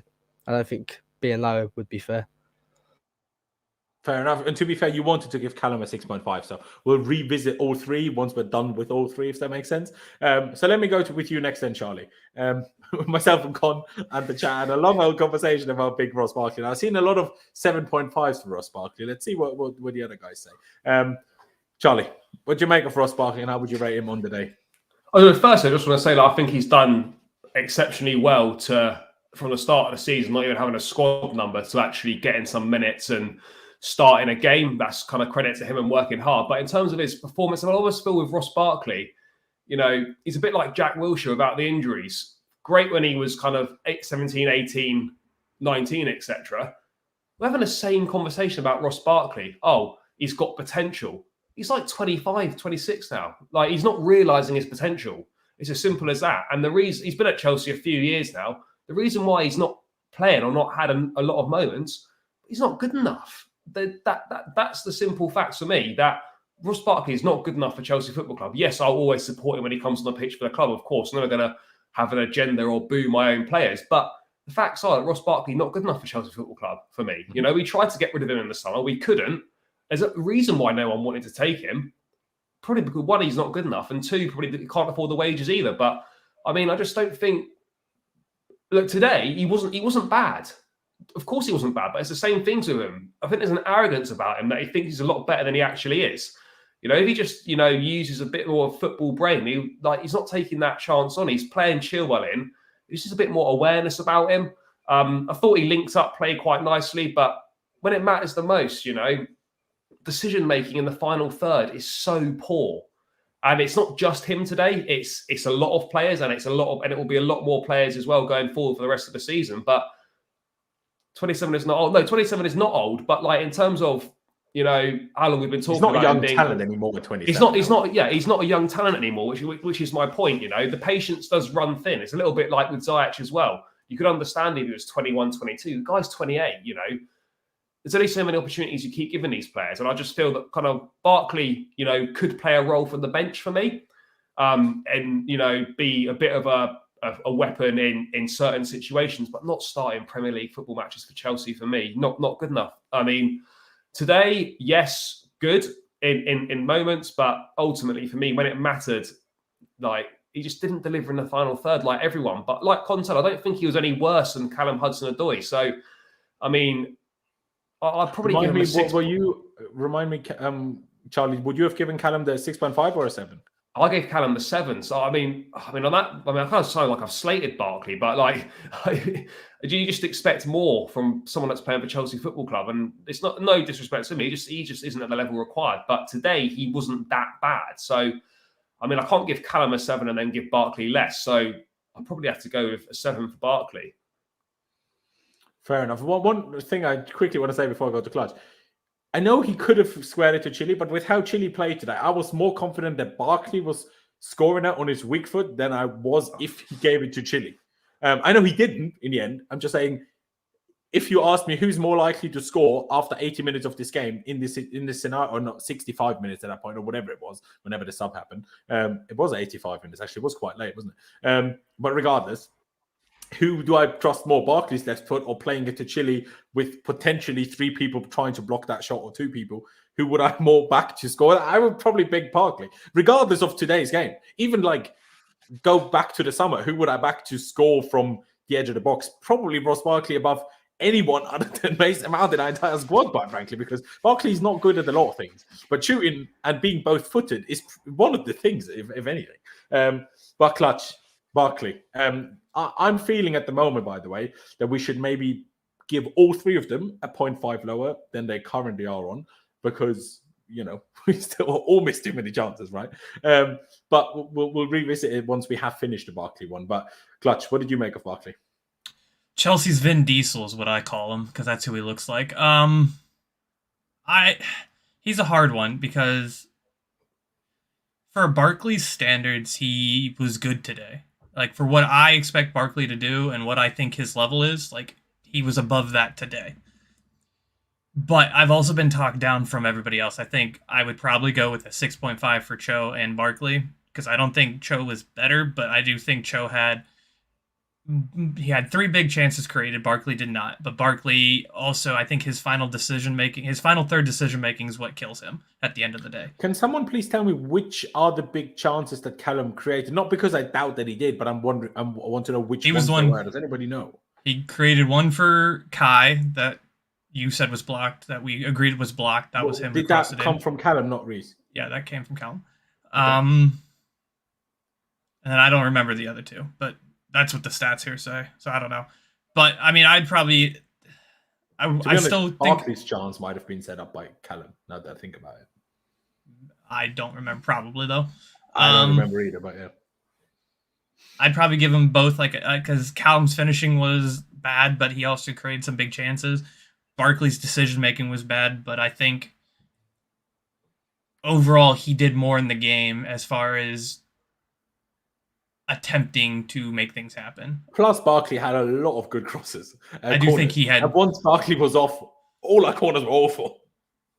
But yeah, I do think like he made a lot of shooting decisions that were really stupid. But probably a 6.5 for both him and Cho. I still want to keep Havertz as a 7 because of the goal. Only reason. I want to tell you something though. This, sorry, don't mind butting in. Chelsea are the only fan base from an elite club who will allow their forwards to not score an assist and say they still had a really good game and they deserve 7 ratings. I wouldn't hear a Liverpool fan or a City fan saying that. They'll be like, if they didn't do that, the standards are different. Our attackers are, but they're babied. They're literally babied. The season they had last season and this season, still not really scoring. They're so baby in comparison to other fan bases. I don't understand it.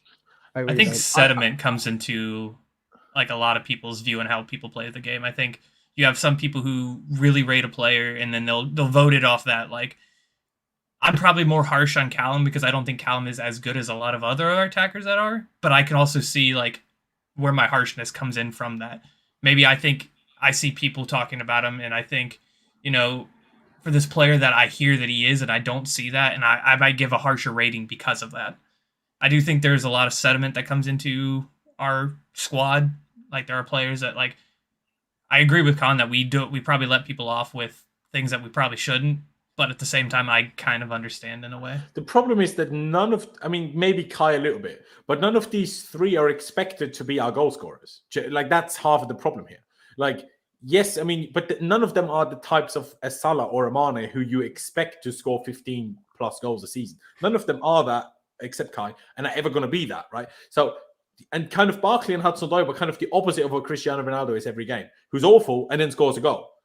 While Hudson-Odoi and Barkley were good, but then didn't score a goal. And it's like, I get what you're saying, Con. It's like I said, when I look at all the ratings overall, and I saw Melly say in the chat as well, I look at all the ratings of the whole team and I look at them like, these are all way too high.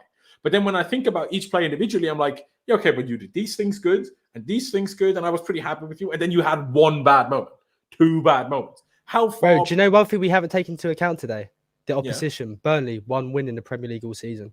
They should be looking good. This should be like a training exercise for them. It's Burnley. They've only won 1 game all season. Defensively, they've been a mess. They should look good. Didn't City get a draw against Burnley too? Yeah, but they've only won 1 game this season. I think that was against Brentford, right? Yeah, last weekend. Yeah. They should be looking good. They lost good. to City anyway, ignore me. Any player playing for Chelsea should look good against Burnley. If you don't, then you really shouldn't be at this club. So the fact that, yeah, they look decent and all that, but if you look at the grand scheme of things, it's Burnley. And sometimes I know we get a bit carried away against opposition, you know? Like me with Ziyech, with Malmo, I was like, oh, shut your mouth, Ziyech scored. But that's sort of like tongue-in-cheek. But it's Burnley. They should look this good. I think we didn't really take that into account of, like, so the 7-7-7, it's Burnley and they didn't score. I think that needs to be, you know? I know Pope was great today, but still. It's a tough one. See, because I get what you're saying, and I even kind of agree with it. It's just, I said this story, or not story, but this kind of thinking I have about this recently, because I also watch a small club in my local team here, and we are awful. And every now and again, we are good. And then no matter how good our opponent is, we make it difficult for them. And that's why I don't really like to kind of lower our ratings for our players because we play a lesser opposition. Because I'm like, but I don't watch Burnley every week. So I can't tell you if today in Burnley standards was a good game or a bad game. Because the amount of blocks they had, their last-ditch defending was good. Some of the saves from Pope were good. But, for example, the defending, if they defended multiple times like they did for Kai's goal, we would have scored more. But because they didn't is partly why we didn't score more. Do you know what I mean? Like the fact that Callum had to cut on his left, or felt he had to, even though I think he could have probably gone for a second touch right foot shot. But the fact that he cut inside and then there was a guy on the left, there was a guy on the right, so he could only really go central. The only thing he could have really done better was get it off the ground to make it more difficult for Pope to save, right?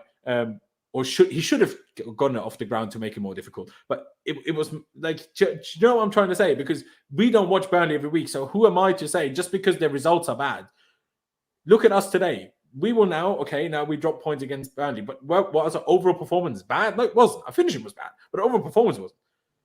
Yeah, I get what you're saying. I totally get what you're saying. And to an extent, I fully agree. You can't really level down too much because of opposition. But if you're in your head thinking your potential title challenges, games like this, being harsh on the forwards when they don't score and miss so many chances, they have to be blamed for that, you know? They have to, you know? There's no room for complacency, you know? These are the games that win and lose championships. Exactly. If this was like a Man City we played today and it went how it did, you'd be like, then you could be like, yeah, this is a great game for them. They did great. Because the level of opposition is top notch. But Burnley, you know, Hudson-Odoi would be their best player. Havertz would be their best player. Ross Barkley would probably be one of their best players, you know?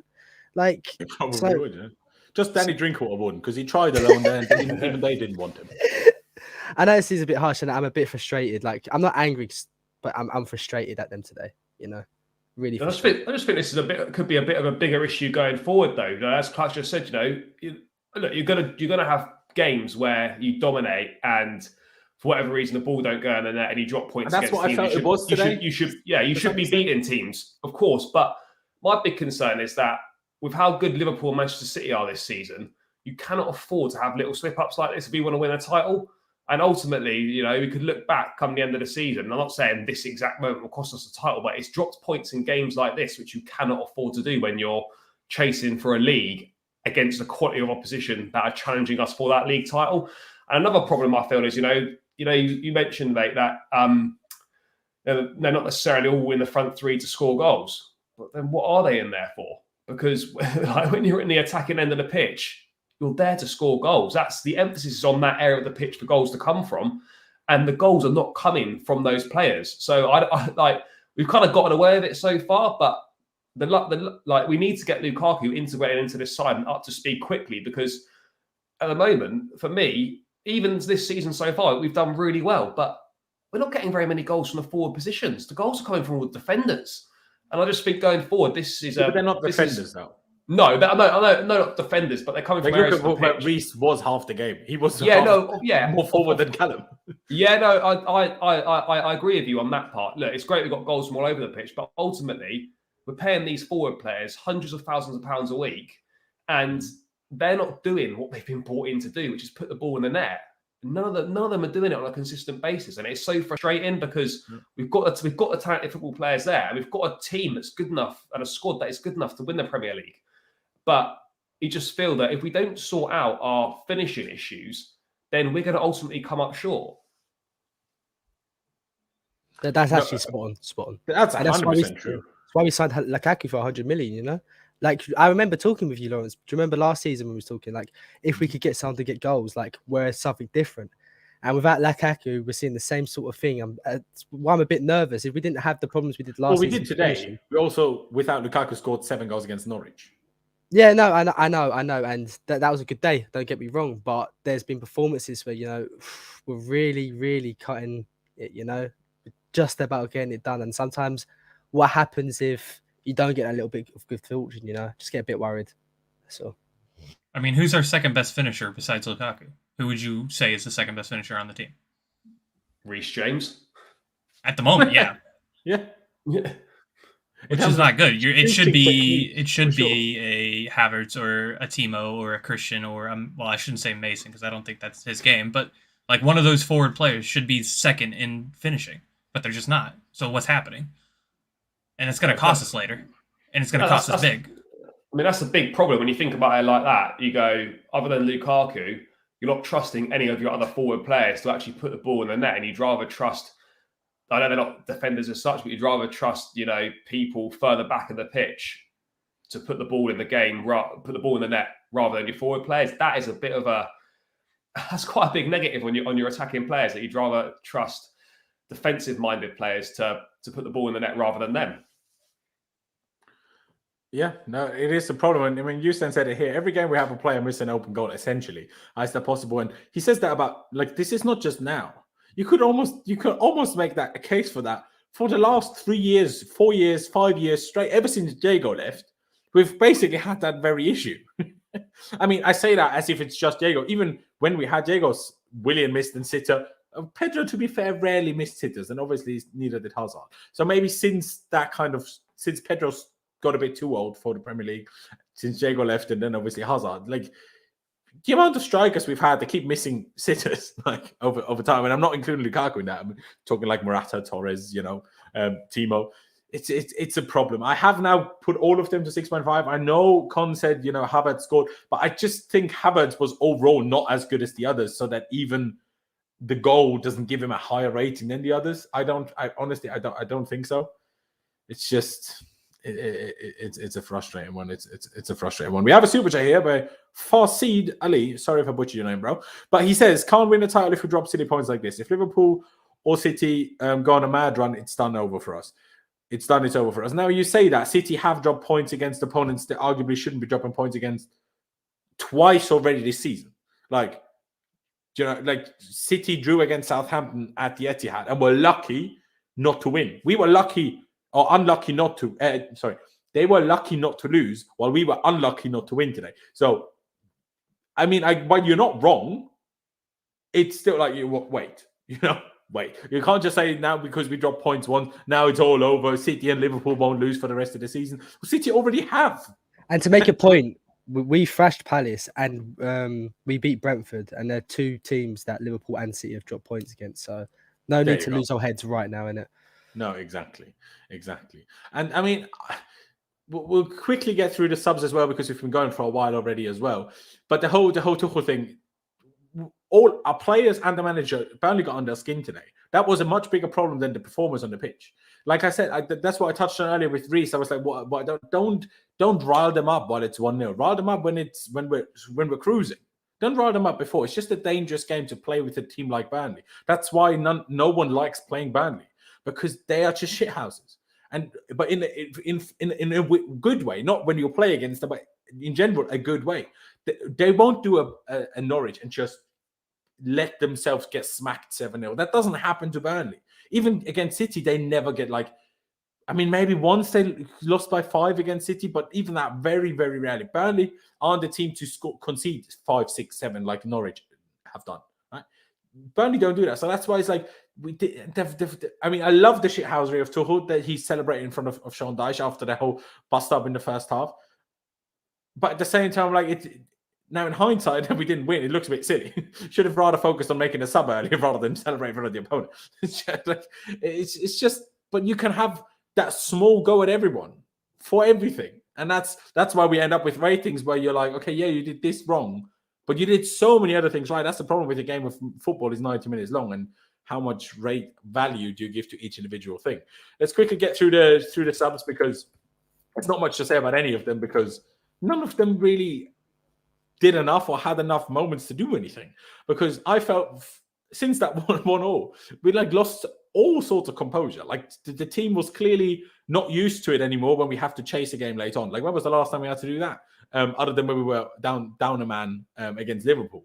But that was obviously because we were down a man. It was more like make sure we get the 1-1 draw.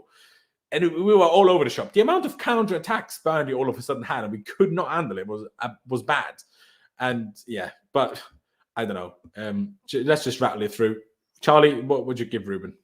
I mean, he had about 20 minutes. No, not one of his better appearances. I mean, he didn't really have much time to influence the game. Didn't really do a lot. I mean, he wasn't terrible. I just can't really give him more than a 5, to be honest.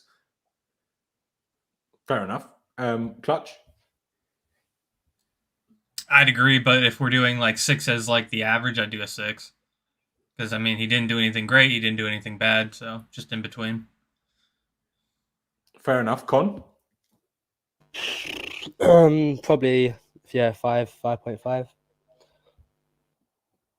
Fair enough. I don't even know. I didn't even see him much, to be honest. I saw him once trying to run, and then there was a wall of players. I don't know. Yeah, I'd go along with it. Give him a 5.5. Why not? I mean, if I compare it to the rest of the team, that seems very harsh. So I will go along with Clutch's 6. Change my mind. Sorry. Who else came on? Pulisic came on for, I guess, Callum. Pulisic and Mount for Callum and Conte. Let's do Pulisic. You're just talking Clutch, so Pulisic. Shall we just give both of them an NA, because what were they meant to do and what did they do? I mean, I wasn't happy with the little cross into the side netting that Pulisic did, but I'm also not going to blame him for 5 minutes of time. I'm more mad about the time that they got than actually what they did when they got on. So. Yeah, and the weird thing is Pulisic started warming up after 55 minutes. So I expected him after like 65 to come on. So but then it just didn't happen. And then Nizar Kinsella even tweeted, Pulisic's coming on. And for about the next 10 minutes he didn't. Or 5 minutes maybe. But yeah, I mean, I'd do NA. Does everyone agree with an NA, Charlie, Con? Yeah, I mean, what can you do in 5 minutes? Nothing. Exactly. And the same goes for Mount. Let's just do that. For once, a bit more of a spicy one to talk about Thomas Tuchel, because we actually also give the manager a rating, Charlie. So I will let you go last, just so you have a rough idea of what we actually value when we talk about the manager. I'll let you go first, Con, because you are the one that usually says, well, when we win, how can you basically not give the manager a 10? So now that we didn't win, what do we do? I want to give him a 7 today. 7? All right. Yeah, the team should have won the game. What someone said, it was a horrible result for such a great performance. It's so spot on. We played really well. Who said that? But I completely agree. Just someone else on Twitter, and yeah, that sums it up perfectly. What I'm really pushing him down for though is the subs. The subs are horrible. Too late. When Barkley came off, we didn't look as good. Don't think that was the right play to put Loftus that high up. I prefer him deeper. Starting also, to go after Barkley misses the chance, I know obviously they had the sub ready clearly already before the chance, but I'm like, in that moment, don't take Barkley off, because he's going to be so fired up to make that right that he's a player you want to keep on the pitch, I reckon. Yeah, no, I agree.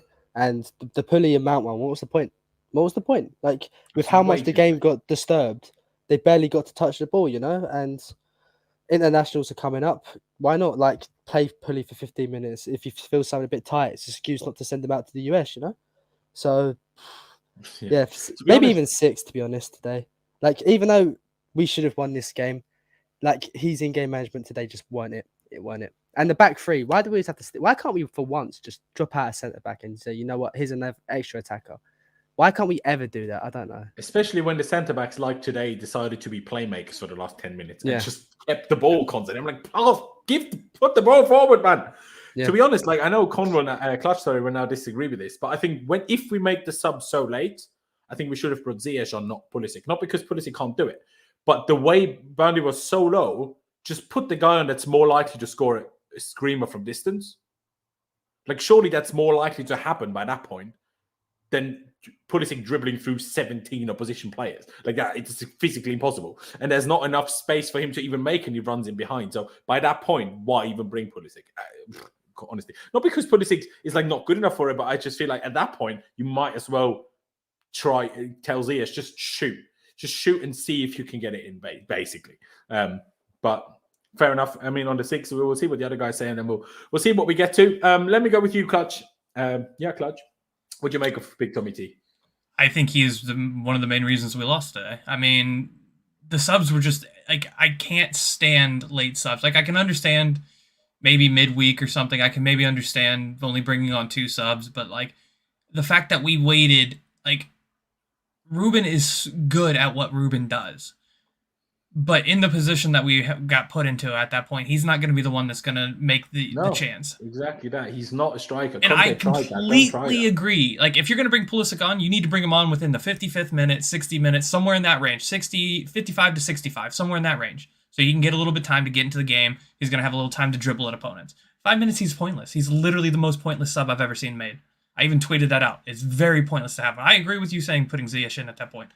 Just bomb shots from distance. I don't care. But like the fact that, and I guess to a degree, I understand why he didn't do it, because like at that point, maybe we started firing up a little bit. We were creating chances, but at the same time, like if you're going to make subs of certain players, you have to do it in the proper time. And especially since you know Pulisic is going to go to the national team, you know he's going to be used. So now he's going to be cold going in, and they're still going to use him because Greg Berhalter's an idiot, and he's still going to keep trying. And then he's just going to go get hurt. And that's going to become on game management that we did here. Now, maybe if Greg's smart, he's not going to bring him on for maybe until the 65th minute or whatever. But like, you played Mexico first, or did you play the other game first? We played Mexico first. Oh, brilliant. So, I mean, I don't have faith that he's coming back healthy. I really don't. And that's scary for me, especially a player like, who I think Pulisic is probably number 2 or number 3 best finishers on our team. If somebody is going to make something happen, it's going to be him. Maybe he is injury prone. I agree to that, but like today, Tuchel really upset me with how like we did our subs. So I'd give him a 6. That's me being nice today because I love Tommy Tuchel, but I'd give him a 6. Fair enough, Charlie. Yeah, I think I probably have to agree. Look, the side he put out today more than good enough to beat Burnley. We obviously created more than enough chances to win the game, but I agree with the lads. You know, when you're making substitutions, you've got to give them enough time to actually influence a game. There is no, unless you're time wasting at the end or someone's injured, there is no point making any subs in the last 10 minutes to try and change a game because you haven't got enough time to influence the game. If you're particularly attacking players, if you're going to bring someone on, I mean, we brought Mount on for Kante. Like I can see the logic at least. Okay, we need a late goal now. But yeah, but it's not. It's too late though. Like realistically, you're not gonna have enough time to do anything. Hasn't got enough time to do anything. You know, I agree with what Con said. When we're chasing a game, you know, I feel we're very rigid, and we're not often chasing a game. And look, we have switched formations. We did it at half-time against Spurs when things weren't going away. But in a game against Burnley at home, just go take off one of those centre-backs, get an extra attacker on, and just give us more of a chance of winning the game. I'm not sure why we have to be so set in our ways that we've got to play this three centre-backs. Obviously, it's our best formation, but in certain games require certain things, and perhaps today required us to drop one of those centre-backs and push on for a second goal so that we don't get caught out like we did today. But yeah, I mean, look, he's been fantastic, the manager, since he's come in, and it's very hard to be critical of him. But today, I thought wasn't one of his better days. His in-game management's normally spot on, and it simply wasn't today. So for me, for the late subs and lack of impact from the bench, I have to give him a 6. It's a problem, really, isn't it? Because the subs were too late, but at the same time, we conceded in the 79th minute. So it's like, to make the subs, okay, we need to chase a goal now. It's obviously because at 1-0 is, I think, the problem. And, it's weird that I'm today the guy, because I'm usually, I love to give Tuchel a high rate. But for example, against Malmo, I was like, I don't understand why you got quite as high. But what I'm going to say now is the problem at a score of 1-0, you can't just, you're not sure, okay, do I make him go more defensive to make sure we see it up? Because if I use those subs and we concede an equalizer, then I don't have subs to change it going forward anymore. But if I change the forward players and then we score a 2-0 and I want to see it up at the back, then I don't have those subs left anymore, which is why partly the players on the pitch are the reason why we made the subs so late. But I still think he made the wrong subs. Like, I think Kante should have just come off earlier in the first place. But at the same time, I say that because of how Burnley played to some extent in the second half, I didn't actually think Kante, even in my perspective, what a lot of people disagree with, even from my perspective, I didn't even mind Kante that much. It's weird. In the first half, that's what I mean. In the first half, Ruben, instead of Kante, would have suited the game perfectly. In the second half, Kante was actually maybe not better, but a fair enough option. Like, that's why I don't, like, surely start Ruben, and then once we're 2-0 up, bring Kante on. Surely that would have been way more logical than the other way around. But yeah, it's, I don't know. I go along with the 6, but I just wanted to give my thoughts on the late subs, essentially. I go along with the 6. Let's do that. Ladies and gentlemen, we're going to round it out here. It's been a long day. Let's hope Ferrari can make my day better with qualifying in an hour. Probably not, but we'll see. Ladies and gentlemen, I appreciate every single one of you that has tuned in today. Big shout out to all 3 of my guests today for coming on. Of course, check out Clutch and Con on Twitter. Their links are down in the description. Check out Charlie on YouTube. It's the Blues Brothers. I did a video with him the other week as well, and obviously he uploads other content as well. A link to it is down in the description. Check it out and subscribe to him if you haven't already. Subscribe to myself if you haven't already. I mentioned that only once today, but at least once, better than yesterday where I mentioned it only at the end. So, shout out myself. Subscribe if you haven't already. We're on the road to 15,000 subscribers. Every new subscriber counts. So, hey, cheer me up a little bit. Hit that red subscribe button. It means the world. Smash the like button for me as well, because we definitely don't have anywhere near enough likes. So just click it. Doesn't cost you any money. Barely cost you any time. You might as well, and it really helps me out. But yeah, ladies and gentlemen, thank you guys for watching. Up to Chelsea.